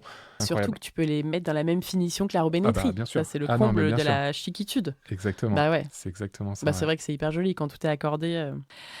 Et si on parle en termes de catégorie de produits, est-ce que vous avez des conseils tous les deux pour le choix dans une salle de bain, typiquement de la robinetterie, à la fois pour les lavabos, douche, baignoire? Est-ce que vous avez des conseils sur... Alors, des petits conseils en fonction des catégories, j'en ai, ouais. C'est des petits détails ou des choses auxquelles on ne pense pas forcément. Ouais, exactement. Il y a quelque chose qui a pas mal évolué ces dernières années, notamment grâce à l'Union européenne. C'est pour la consommation d'eau, c'est la création du Cool Start. Oui. Il y a plusieurs manières de l'appeler, mais c'est le robinet mitigeur monocommande avec la tige qui est positionnée devant et qui, automatiquement, quand on l'ouvre, ne propose que de l'eau froide. D'accord. Là où avant, c'était de l'eau tiède, puisque l'eau froide était à droite, l'eau chaude était à gauche, et quand on ouvre au centre, on avait de l'eau tiède. Généralement, ça déclenche un peu d'eau chaude. Un peu d'eau chaude, et donc de la consommation d'énergie. Et donc, depuis quelques années, ils ont développé et imposé d'ailleurs le Cool Start. Donc parfois, ça surprend nos clients qui voudraient pouvoir aller à droite, à gauche, mais en tout cas, en termes d'esthétique, c'est toujours plus sympa d'avoir la tige positionnée au centre quand on ouvre et avec l'eau froide. Ce qu'on appelle le Cool Start. Et des économies d'énergie. Totalement. Économie d'énergie, le côté un peu le rendu visuel qui est un peu plus agréable. En termes de robinetterie de douche, une autre option qui existe et qui est plutôt sympa, c'est le Cool Touch. Pareil, un nom à l'anglaise, un anglicisme. Donc Cool Touch, c'est de s'assurer que le robinet thermostatique qu'on a dans sa douche ne chauffe pas trop. Et donc ça, c'est super quand on a des enfants. Mais même adulte, moi ça m'est déjà arrivé de me brûler. Exactement. C'est chiant. Et donc là, le robinet thermostatique, il a un revêtement, il est conçu d'une manière où même quand vous tirez de l'eau chaude, vous ne pouvez pas vous brûler. Ah ouais, c'est trop bien. Il reste à une température où on ne peut pas se brûler. Ah, ça, faut y penser. Exactement. Alors, c'est vraiment très bien. Et pour les enfants. Pour les adultes, c'est bien, mais vraiment quand on a des enfants, c'est quelque chose d'essentiel. Ouais. Et puis, autre élément ou autre conseil, pour les miroirs de salle de bain. Donc, on a des miroirs avec éclairage, direct ou indirect. L'éclairage est important dans le miroir, mais il y a d'autres options qui existent dans le miroir, c'est l'anti-buée. Donc, l'anti-buée, c'est quelque chose pareil. On l'enclenche à la sortie de la douche, même parfois avant, on anticipe. Et donc, quand vous sortez de la douche ou du bain avec beaucoup de buée... Qu'on a fait sauna dans la exactement, salle de bain. Et ça arrive quasiment tous les jours, notamment quand on n'a pas la fenêtre dans la salle de bain. En région parisienne, c'est quand même assez régulier. C'est une vraie option de confort au quotidien où le miroir est... Ah ouais, trop bien. Voilà, super produit. Gain de temps, efficacité. On peut se préparer direct après. Exactement. Ok. Sur le choix des vasques, peut-être. Alors, bon, la vasque, on peut se dire comme ça, c'est assez simple, mais il y a quand même plusieurs sortes. Il y a la vasque encastrée, posée. Il y a une multitude de vasques. Ouais. Franchement, c'est quoi vos petits conseils perso sur ça? Déjà, il faut savoir, est-ce qu'on met un meuble ou est-ce qu'on fait un plan carrelé? Ouais. Et j'ai jamais mis de meuble. J'ai toujours carrelé fait des plans carrelés. Mais genre, je vais pas tarder à faire un projet. Béton ciré, ou... Et donc souvent, en fait, tout dépend ce qu'on aime dans tous les projets. Poser, c'est chiant, non? Non, franchement, je sais pas, je trouve ça bizarre, poser. Mais il y a deux teams. Ouais, je pense que gens qui aiment bien. Peut-être il y a quelques années, on aimait bien le poser et maintenant on retrouve un peu l'encastrement. En fait, j'avais en tête le poser genre rond, tu sais, genre comme un bol là. Ah ouais, ça se fait plus trop. Hein. Ouais, on est d'accord, parce que c'était une erreur. Ça se fait encore. Hein. J'aime bien les petits rectangles avec les bords arrondis. Oui, exactement. Ça, c'est plutôt sympa, ouais. Il y a une multitude de vasques. Il y a la vasque, certes, à poser, mais elle peut être apposée avec des formes différentes, rondes, ovales, le fameux bol que tu évoques, et ça se vend encore beaucoup. Hein, ok. On a aussi l'encastré, que ce soit par-dessus ou par-dessous. Okay, très sympa aussi quand c'est par dessous. Ça fait un beau détail. Ah oui. C'est super. On laisse la place au Si plan t'as de un toilette. très beau matériau sur le Exactement, plan. Exactement, ça c'est super. Ouais. Et puis ce qu'on a beaucoup, c'est les plans vasques. Les plans vasques sur les Sur meubles. le même matériau, en fait. Exactement, Ouais. sur le même matériau. Béton ou là, ciré, typiquement, ou ce ça genre se de fait, choses. ça se fait beaucoup, même avec de la céramique, beaucoup Ouais. de céramique, avec de très grands plans vasques, avec des plages de dépose ou pas. Parfois, on a des grands plans vasques avec une vasque énorme pour pouvoir profiter. Quand c'est des doubles vasques, notamment, c'est assez intéressant. Donc là, c'est vrai que pour cet espace-là, au-dessus du meuble, il y a un choix quand même ultra large. Et puis maintenant, ce qu'il y a, c'est beaucoup de coloris, beaucoup de couleurs. Matière. On a du verre, on a beaucoup de verre, ça se Ah fait ouais. beaucoup. Des matériaux de verre avec des couleurs vertes, des couleurs oranges, du sombre avec des... Ouais, on peut s'amuser, quoi. Il y a beaucoup de choix. Donc, pas de conseils particuliers, mais C'est vraiment, s'amuser parce qu'il ouais, y a plein de carrément. choses dispo. Il y a du choix et c'est vraiment le type d'utilisation qu'on va en avoir. C'est vrai que la plage de dépôt, je la conseille. C'est-à-dire que si on a une vasque à poser, c'est toujours sympa d'avoir un plan de toilette à côté sur lequel on peut poser des affaires. On a toujours besoin de poser quelque chose Ah bah oui. devant son meuble. Donc, c'est de ne pas négliger. Donc, l'énorme plan vasque où on n'aura pas forcément la capacité de poser sa brosse à dents, son verre, son tube de dentifrice ou autre, ça peut être un problème au quotidien. Donc, c'est un peu... On revient à des sujets qu'évoquait Arthur au début, c'est d'anticiper les usages, de savoir comment on va consommer... Combien j'ai de crème à poser à côté. Comment j'ai l'habitude d'utiliser ma salle de bain. Ouais. Et c'est vrai que quand on choisit les produits... Donc il faut connaître ses usages et pas penser que parce qu'on va choisir un nouveau meuble, on va changer Non. nos habitudes, elles restent. Voilà, donc il faut bien avoir ça en tête. T'as raison. Ça c'est essentiel. Le meuble de salle de bain, vous en vendez aussi. Bien sûr. Et là encore, il y a plein de choses et c'est difficile de trouver un beau meuble de salle de bain. Ouais, c'est une pièce essentielle. Le meuble de salle de bain fait beaucoup. C'est surtout un espace de rangement. Alors ça, c'est vraiment quelque chose qu'il faut avoir en tête. Donc le meuble avec la vasque, plan de toilette avec vasque à poser, encastré, on vient de le dire. Mais c'est un espace important qui donne souvent un peu le style de la salle de bain, faut être honnête. C'est la pièce déco un peu la plus imposante. Donc Alors il y a la robinetterie, mais avec ou sans couleur, on en a parlé également un peu plus tôt, mais le meuble, c'est vrai que c'est essentiel. En France, on aime beaucoup le meuble en bois.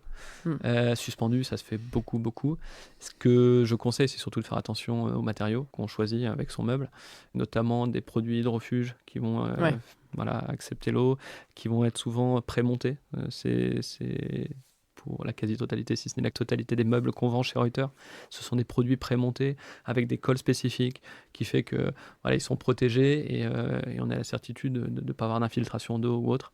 Ça c'est assez important. Les produits vont rester longtemps, on va s'en servir. On a parlé tout à l'heure de 10, 15, 20 ans d'utilisation de la salle de bain, donc de bien anticiper la qualité des matériaux qu'on va choisir, et notamment pour le meuble. Et il y a juste un assemblage à faire, un petit assemblage à la fin, où il est arrivé complètement monté ? Ouais, pré-monté. Parfois, on a le tiroir à rajouter. Mais effectivement, et puis pareil, dans le tiroir, c'est attention aux rails, que ça soit des produits de qualité pour que ça dure. Et puis après, dans le meuble, il s'est développé beaucoup de choses. Donc, on a souvent les colonnes de rangement qui sont assorties au meuble.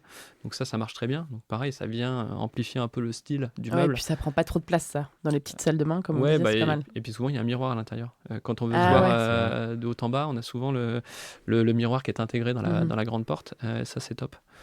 Et ce qui se fait beaucoup désormais, c'est les petits accessoires en plus du meuble, l'éclairage, en dessous le meuble. Pareil au quotidien, ça fait un petit éclairage léger dans la salle de bain.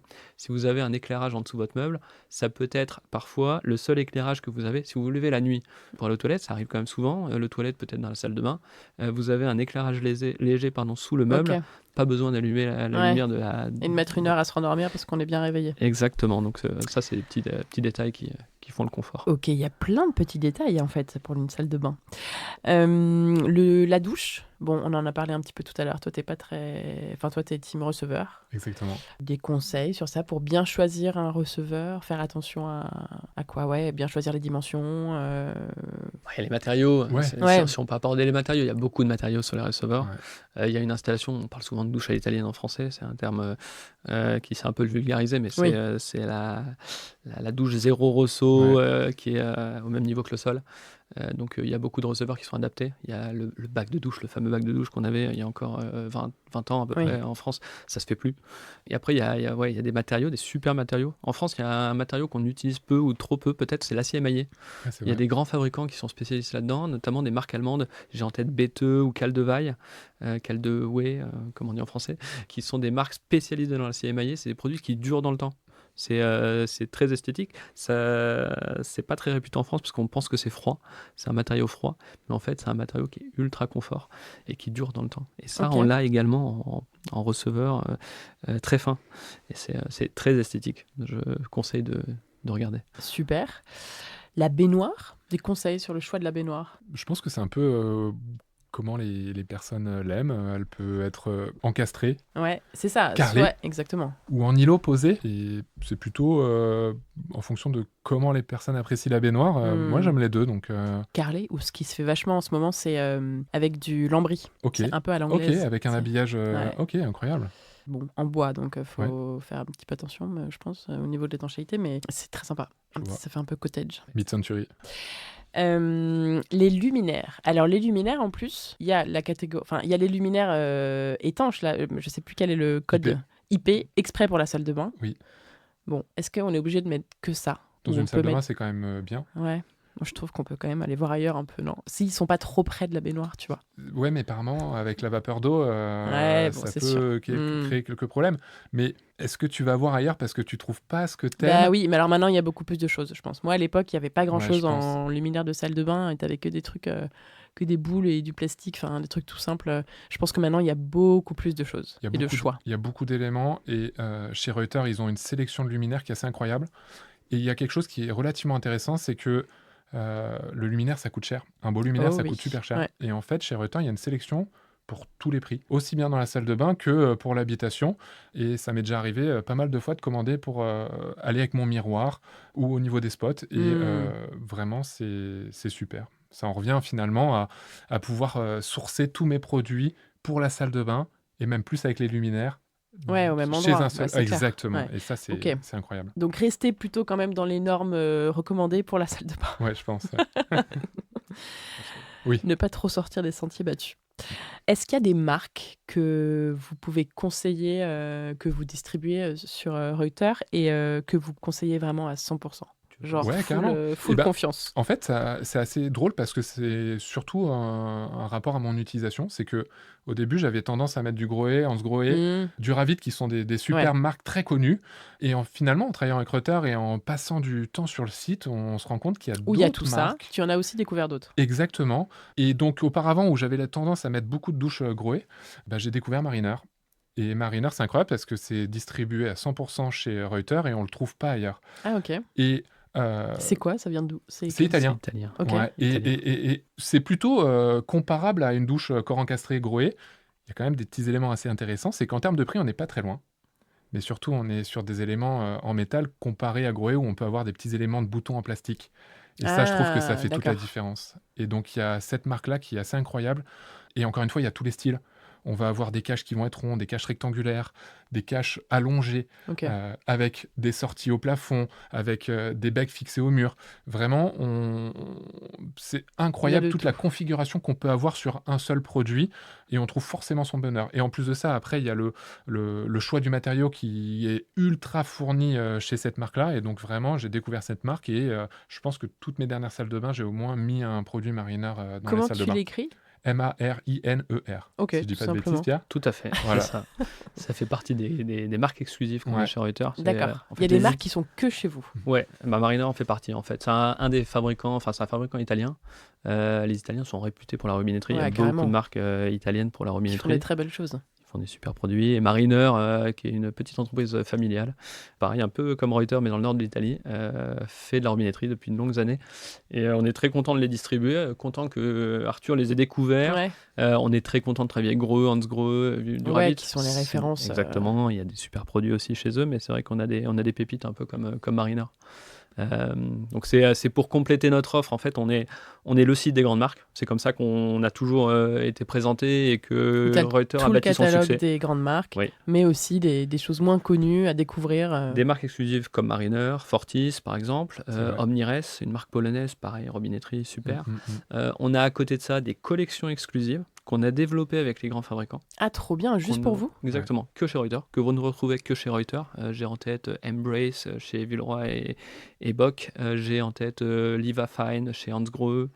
J'ai en tête... ah oui, et puis vous les avez développés avec les bons, quoi. Enfin, avec les gros, quoi. Les grands fabricants et des collections exclusives. On est vraiment le partenaire des grandes marques. Génial. Et donc ça, c'est une vraie satisfaction. Et puis à côté de ça, on a développé des marques propres. Mais oui, parce que forcément, ça donne envie à un moment de faire ses propres produits. Ça donne envie. Quand on a l'expertise et tous les retours clients. Alors, c'est exactement ça. Les retours clients, on connaît l'assortiment, on connaît le catalogue et on sait ce que les clients veulent. On a 40 ans, Bernd Reuter a 40 ans d'expérience dans la salle de bain, 20 ans en ligne. On a nos clients en direct, on a des informations, on parle avec eux, on sait exactement ce qu'ils veulent. Voilà. Et donc, on a développé des marques propres. J'ai en tête Rivea, j'ai en tête Evineo et j'ai en tête Neoro. Et Neoro, c'est un peu notre marque signature, celle sur laquelle Bernd est le plus attentif, pour être très honnête. C'est son chouchou. Oui, son chouchou, c'est une super marque dans laquelle on va fournir l'ensemble des produits de la salle de bain, toutes les catégories. Vous avez du receveur de douche, on en parlait, des colonnes de douche, donc de la robinetterie. On a des baignoires, on a des meubles.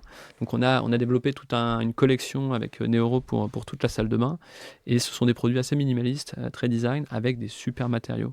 Et on parlait des Italiens, si on parle de Neoro, donc on a développé une collection qui s'appelle Neoro F, qui est une collection de robinetterie, qu'on fait développer et produire dans le nord de l'Italie par un petit couple qui a relancé une fabrique en acier inoxydable. Ils produisent donc des robinets. Ils sont spécialistes de l'acier inoxydable. Donc on a une collection F ultra design produite dans le nord de l'Italie. C'est vraiment une finition incroyable. C'est de l'artisanal. C'est ultra artisanal, mais c'est surtout un niveau de qualité qu'on retrouve quasiment nulle part. Et donc ça, c'est vraiment notre fierté.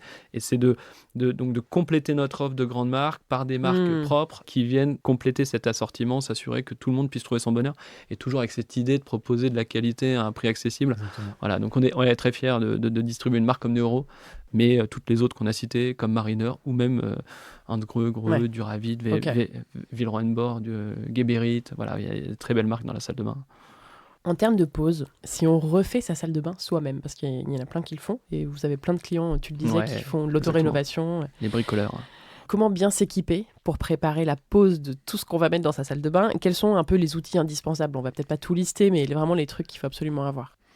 Quand on fait la salle de bain, donc souvent on refait les nouveaux réseaux en PER et on fait plus du cuivre. Donc c'est des tuyaux souples en plastique et on les assemble avec des petites bagues d'attache.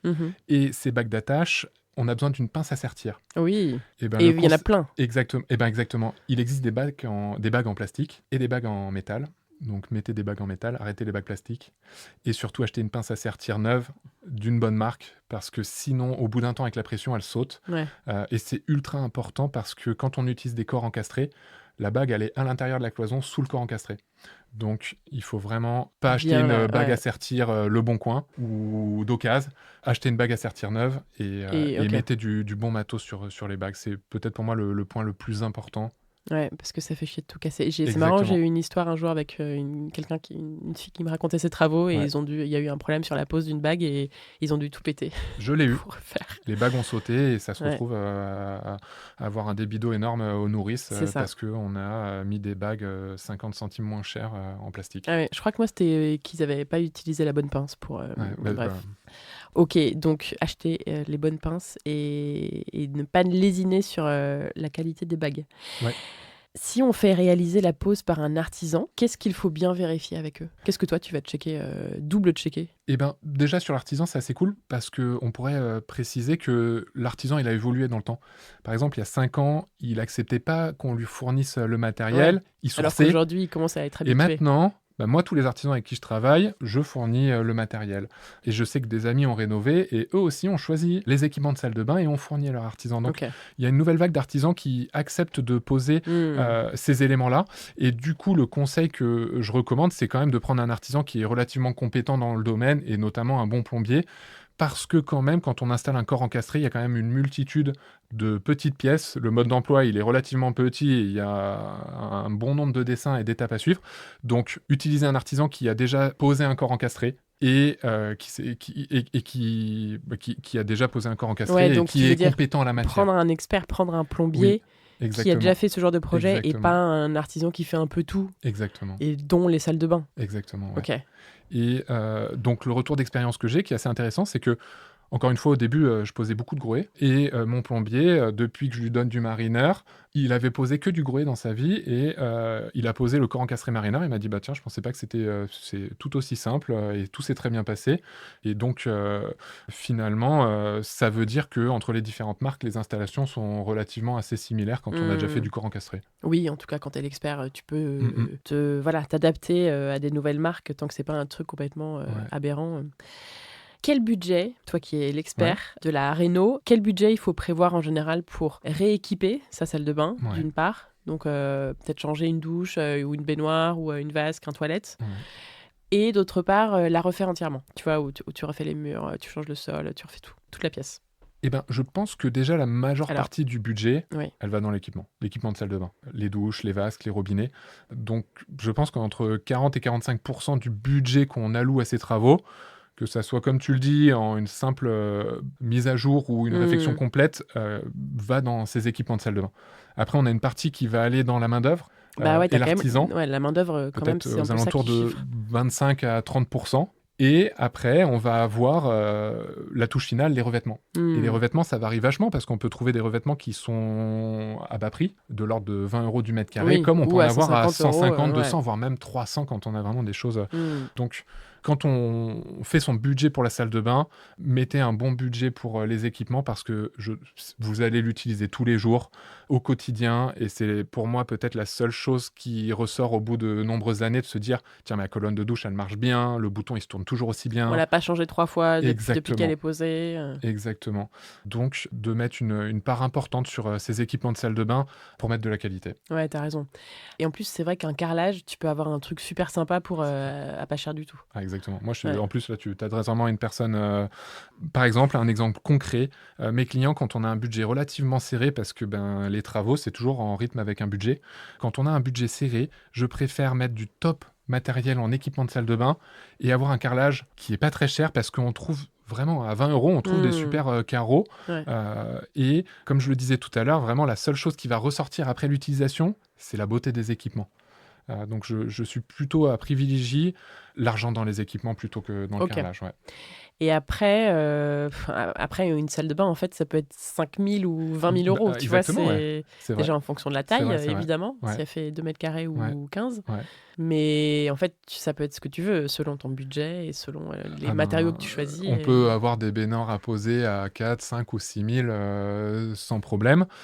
Mais pour avoir un retour d'expérience, la plupart du temps, je pense que le coût des salles de bain dans les appartements en Ile-de-France ou à Paris que j'ai pu faire, c'est à peu près de l'ordre de 10 000 €, je pense, pour une salle de bain, une belle salle de bain.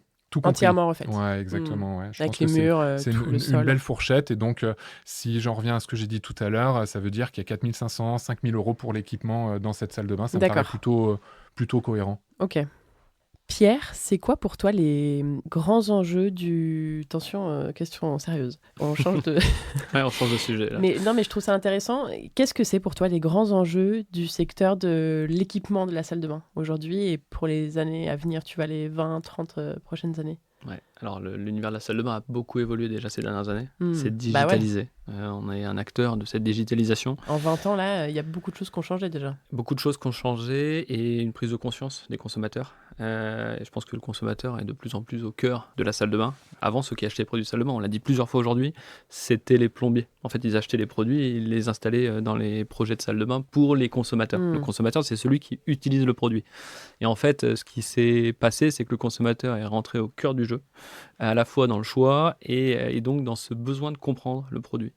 Et donc le grand enjeu, il est dans cette transparence qui est à la fois dans la consommation, donc le client a envie de comprendre le prix, comprendre le produit. Et quand je dis comprendre le produit, c'est comment est-ce qu'il a été fabriqué, où est-ce qu'il a été fabriqué, par quels matériaux. Est-ce que les enjeux environnementaux arrivent un peu, vous les sentez arriver dans le secteur de la salle de bain? On les sent arriver à la fois par le consommateur et bien entendu par la marque, par le fabricant. C'est-à-dire qu'il y a de plus en plus, heureusement, et on en est très content, des produits à basse consommation, notamment dans la robinetterie.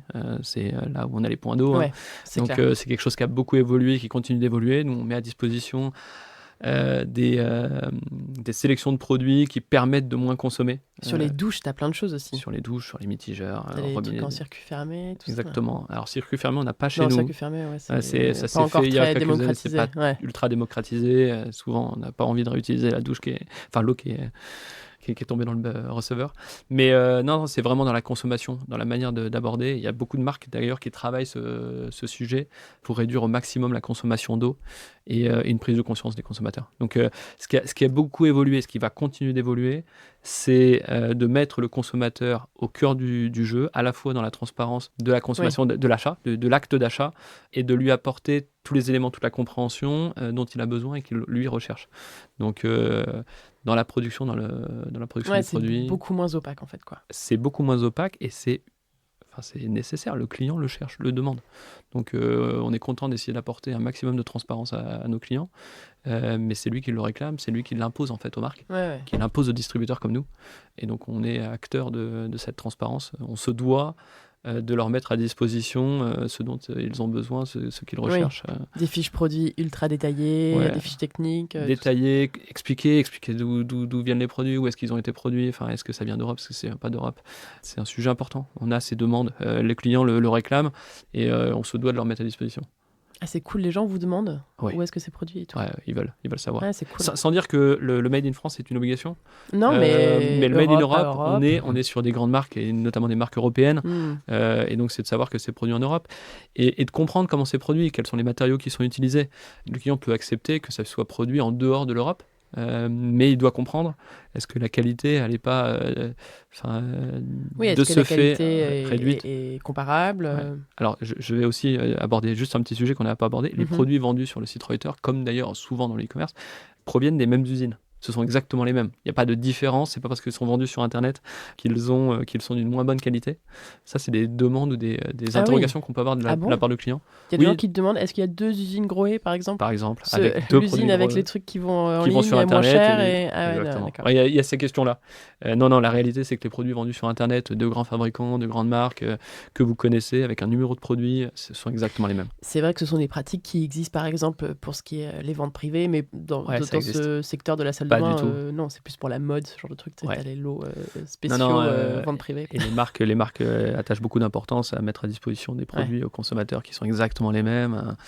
Non, c'est à la fois le circuit d'approvisionnement, c'est exactement le même, la qualité est la même. On est très fiers de proposer les mêmes produits. Et c'est pas parce que le prix est parfois un peu plus bas que la qualité est moindre. Parfait. Il y a quoi comme produit Reuters chez vous ? Ou alors, quel est votre petit crush perso ? Toi, tu dois en avoir plein parce que tu regardes. Du coup, je suis devenu un peu expert dans toutes les marques qu'ils ont. Mais alors, en baladant vraiment, en passant du temps, en défilant sur les pages, je suis trouvé sur même Pierre n'était pas au courant de quelque chose d'assez incroyable. Même Pierre. Il y a la marque Mamoli, donc une marque italienne, qui a fait une collection de Gio Ponti, donc qui est un architecte designer italien des années 70. Et à l'époque, il a fait un dessin de robinet qui était sorti chez une grande marque et qui a été arrêté d'être produit. Et Mamoli a dû racheter le dessin et a refait une collection sur cette base de dessin en robinet et en colonne de douche. Et, trop bien. Donc regardez Mamoli, Gio Ponti, incroyable.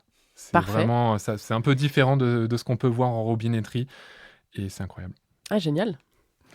Alors j'ai malheureusement pas encore de produit Reuters chez moi, pas propriétaire, c'est vrai que les projets de salle de bain. T'as pas changé ton mitigeur dans ta cuisine ? Non, pas encore. J'ai déjà des choses de qualité. Non, j'en suis content, mais ça arrivera et j'ai hâte de me lancer dans un projet. Par contre, petite pépite, ça c'est le genre de produit que j'adore. Module de rangement dans les toilettes. Module de rangement encastré dans les toilettes. C'est quoi module de rangement ? Alors, c'est une boîte qu'on encastre dans le mur pour ranger la brosse de toilette et le papier toilette. Ah oui, ok. En fait, on rend discret des choses qu'on n'a pas forcément toujours envie de montrer. Okay. On a des très beaux porte de papier toilette, des belles brosses et ainsi de suite, mais souvent on a envie de cacher ces éléments-là et pour simplifier un peu la pièce, on met ce genre de module avec un revêtement par-dessus qui peut être le même que vous avez au mur. On peut carreler ces modules. Ouais, c'est incroyable. Ça, c'est le genre de produit que j'aime beaucoup. Et puis vous associez ça avec les WC lavants, WC japonais. Ah non, mais tu sais que j'ai fait un épisode sur les WC lavants avec Géberit. Très intéressant. C'est un super produit qui s'est vraiment démocratisé. Alors, je dis pas que grâce à nous, mais on a, je crois, 50, 60, 70 WC lavant, WC japonais sur le site Reuters, avec des tarifs qui commencent à plusieurs centaines d'euros, 500, 600 euros. Mais tu fais bien de le dire, parce que je crois que la demande explose. Ouais, on le voit. On a de très beaux produits avec plusieurs milliers d'euros, et notamment un super produit de chez Geberit, qui est le Maïra. C'est un vrai WC lavant à top niveau. Mais on a, avec des budgets un peu plus petits, des produits d'une super qualité, avec les options, les différents jets. C'est un super produit à mettre dans sa salle de bain. Ça marche. Top, je conseille. Trop bien. Quel conseil, pour finir, vous donneriez à quelqu'un qui se lance dans un projet travaux, tout simplement? Alors, de salle de bain ou pas? Ouais, c'est un peu l'expérience que j'ai accumulée après 10 ans. Ouais. Prenez votre temps. Prenez votre temps, faites le bon choix. Il y a beaucoup de gens qui font ça eux-mêmes, donc ils vont passer du temps sur des sites internet comme le nôtre, peut-être se déplacer en boutique, mais c'est prenez votre temps, ne vous lancez pas dans des travaux sans savoir ce que vous voulez faire. Dessinez, choisissez du matériel de qualité, et quand je dis prenez votre temps, c'est peut-être aussi ça. C'est si vous avez peut-être besoin d'attendre pour acheter des produits un peu plus qualitatifs, faites-le. Nous, on fait en sorte de mettre à disposition les meilleurs produits au meilleur prix, mais voilà, investissez, Arthur l'a dit plusieurs fois, dans des matériaux, dans des équipements de qualité. Votre salle de bain, vous allez la garder longtemps, 15 ans, 20 ans peut-être. Donc faites en sorte d'investir dans des produits de qualité pour un confort au quotidien dans les prochaines années. 10, 15, 20 ans, c'est long. Donc voilà, c'est clair. Prenez votre temps, c'est peut-être mon conseil. Commandez chez Reuters avec plaisir, mais prenez votre temps. Prenez votre temps avant. Prenez votre temps. Et moi, je dirais plutôt osez et faites-vous plaisir. Vraiment, osez la couleur, osez les choses que vous n'oserez pas dans l'appartement. Allez-y dans les salles de bain, je pense que c'est fait pour ça. Ça marche. Bon, j'ai 5 petites questions pour vous, pour terminer. L'idée, c'est de répondre un peu du tac au tac. Ouais. Baignoire ou douche? Douche, 100 fois. Ah ouais, moi baignoire. Enfin, pardon, je ne suis pas censé répondre, mais... 1 ou 2 vasques? 1. 2. Ah ouais, 2. Enfin, c'est mieux de vivre à 2, non? Sans doute, si tout le monde le fait, ou presque. Mais non, mais 2 vasques, quand on est 2, c'est la vie, non? J'ai jamais utilisé une deuxième vasque. C'est le bonheur. Non, mais t'as pareil, normal. J'ai 2 vasques dans l'appartement dont je suis là, et on n'en utilise qu'une. Quoi? Ouais. Ah ouais? Ouais. Vous êtes très amoureux. Ouais. Robinetterie, finition chrome ou laiton? Acier inoxydable. Je tranche la poire en 2 là. Ça marche. Moi, je reste sur le chrome. Vraiment chrome à 100%. Bidet ou pas bidet? Quand on a une grande salle de bain. Pas bidet. Pas bidet. WC lavant. WC lavant, exactement. Mais, voilà, on avait une discussion en off juste avant sur le bidet, qui était très intéressante. On disait quoi? Qu'est-ce qui se passe en Italie? Ouais, alors moi je travaille beaucoup avec les Italiens. On a lancé Reuters Italie en 2024. Ouais. Et ce que j'ai appris, c'est que le bidet est obligatoire en Italie. Ah oui, c'est ça. Voilà, on peut pas. C'est obligatoire. Exactement. Mais comment ça, c'est obligatoire? T'es obligé d'en mettre un dans ta salle de bain? Ouais, si on veut louer un appartement, il faut qu'il y ait un bidet dans l'appartement. C'est une obligation. Il y a un petit trou juridique. Est-ce que le WC lavant, WC japonais remplacerait le bidet? C'est pas très clair, mais donc on a un bel assortiment de bidets, mais qu'on est en train de développer pour le marché italien, qu'on continue de développer. Il y a des bidets donc sur Reuters. Exactement. Très et on associe en Italie, on associe le WC au bidet, c'est essentiel. Il faut qu'ils aient le même design, la même collection. Ouais, c'est un vrai sujet. Et je comprends. Et donc le bidet, contrairement à ce que je pensais, c'est pas du tout pour se laver les pieds. En fait, c'est pour se laver les fesses. Donc c'est pour ça que tu fais le lien avec le vaisselle avant. Tout à fait. Ok, mais le bidet, moi, je trouve ça trop cool. Quand t'as une grande salle de bain. Mais ouais, pour laver les pieds, c'est sympa, non, plutôt? Bon, les fesses, ok. C'est pratique. Donc bidet ou pas bidet? Pas bidet. Pas bidet. Bon, en même temps, c'est vrai qu'on n'a pas trop la place. Sauf si on vit en Italie. C'est ça. Ce qui peut être très sympa. Oh oui, c'est clair. Carrelage ou béton ciré? Alors, c'est pas notre univers, mais plutôt béton ciré. C'est parce que c'est un peu la tendance dans la salle de bain. Alors, je me suis dit que ça serait intéressant. Ça met en valeur les produits. Carrelage, toutes les dernières salles de bain, j'ai fait que du béton ciré. Donc là, il faut qu'on fasse du carrelage. Ouais, tu vois, les gens, ils demandent vachement, non? Oui. Ils sont à fond. Mais c'est ultra bien nettoyé. Bah en fait, c'est hyper vraiment, pratique. On s'en rend pas compte, mais c'est vraiment top. Et c'est facile à mettre en exécution. Bah ouais, faut bien le faire. Mais... Oui. Qui aimeriez-vous entendre sur ce podcast après vous? Alors, moi j'avais une idée, tu l'as déjà fait, un petit podcast sur les projets de surélévation dans Paris. J'en ai fait, c'est marrant parce que récemment j'en ai fait plusieurs, Ouais, c'est un sujet super intéressant. Quand on voyage un petit peu, on se rend compte qu'il y a beaucoup de villes dans lesquelles les toits donc des bâtiments ont été surélevés ou aménagés. Et je pense que c'est un vrai sujet, notamment à Paris. C'est clair. Super intéressant. Et puis, s'il y a une marque, je crois pas que tu l'as invité, Villeroy et Boch. Carrément. On a fêté il y a quelques années avec eux. Donc c'est un de nos partenaires, leurs 275 ans. Ah ouais. Il y a une belle histoire. Ah, c'est clair. Donc je pense que voilà, il y a un sujet, c'est une entreprise franco-allemande. On a une histoire avec l'Allemagne chez Reuters et avec Bernd Reuter. Donc je pense que Villeroy et Boch, c'est un belle marque à inviter. Écoute, je vais les contacter. Et puis la surélévation, carrément. J'ai fait un épisode il n'y a pas très longtemps, en janvier dernier, avec Ninon et Thomas, je vous invite à l'écouter, qui ont surélevé un immeuble, qui ont fait 2 niveaux supplémentaires, un projet de malade, un projet incroyable. Et c'est tellement incroyable qu'on a fait la première partie et la deuxième partie arrive cet été parce que c'était tellement long, il y avait tellement de choses à dire qu'on a fait un épisode en 2 parties. Je peux te proposer un nouvel épisode avec Arthur puisque lui va surélever sa maison. Ah ouais, Ah mais trop bien, écoute, tu vas me raconter ça après. Avec plaisir. Le mot de la fin pour terminer, qu'est-ce qu'on peut ajouter avant de conclure ? On a fait un bon tour, je pense, sur le sujet de la salle de bain. On a fait un bon tour sur le sujet de la salle de bain. Moi, ce que j'aurais juste voulu rappeler, c'est que maintenant et aujourd'hui, il est possible d'acheter sa salle de bain sur Internet. Les gens n'ont peut-être pas encore conscience de ça, mais il est possible d'acheter sa salle de bain sur Internet, d'être accompagné pour le faire, d'avoir accès à un grand catalogue, d'être l'acteur, celui au centre qui décide de ses produits et de ce qu'il va faire installer. Qu'il l'installe ou qu'il ne l'installe pas. On peut déléguer, Arthur l'a redit, hein, les plombiers, les artisans, les installateurs ont évolué là-dedans et ils installent des produits qu'ils n'ont pas achetés ou vendus eux-mêmes. On peut tout choisir. Exactement. On choisit ses WC, on choisit son meuble de salle de bain. Il y a du choix. Enfin, si on a envie, évidemment. Il y a du choix. On compare. Mais on peut tout choisir, il faut tout choisir. Mettez de la qualité, choisissez, devenez acteur de votre salle de bain. C'est une pièce dans laquelle on passe du temps, tous les jours. C'est clair. En France, on donne beaucoup d'importance à la cuisine et c'est très bien. Mais je pense qu'on n'en donne pas toujours assez à la salle de bain. Et c'est pourtant une pièce essentielle. On y passe le matin, le midi, le soir. Donc, c'est vrai, t'as raison. C'est une très bonne conclusion.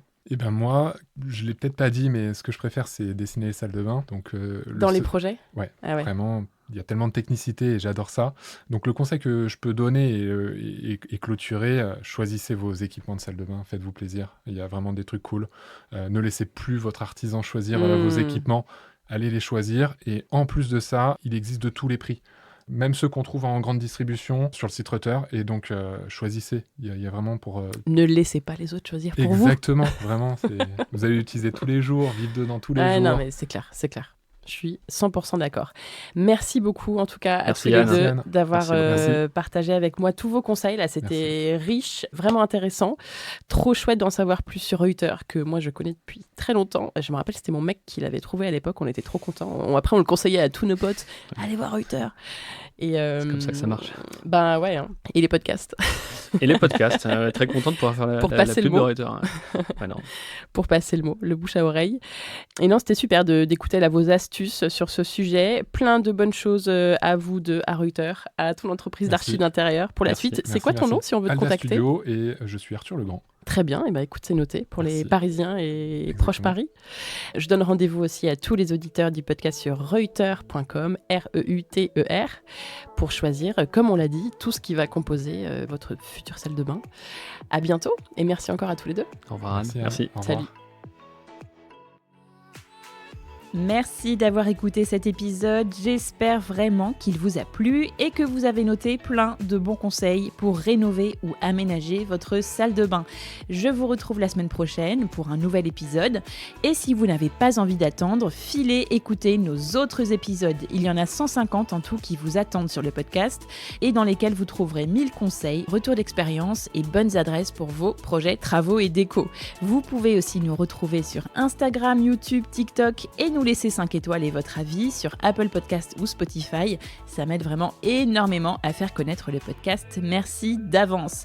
Pour finir, vous pouvez maintenant commander le livre du chantier en librairie bien sûr ou sur lechantierpodcast.fr. Ce livre sorti chez Flammarion qui complète à merveille les épisodes avec les meilleurs conseils et témoignages du podcast réunis dans 10 chapitres que j'ai écrits comme un vrai guide pour mettre toutes les chances de votre côté pour réussir votre chantier. Alors à très vite sur votre application d'écoute, sur Instagram ou en librairie. Dans tous les cas, je vous dis à très bientôt pour un nouvel épisode du chantier, à écouter en peignant les murs ou en décollant votre papier peint.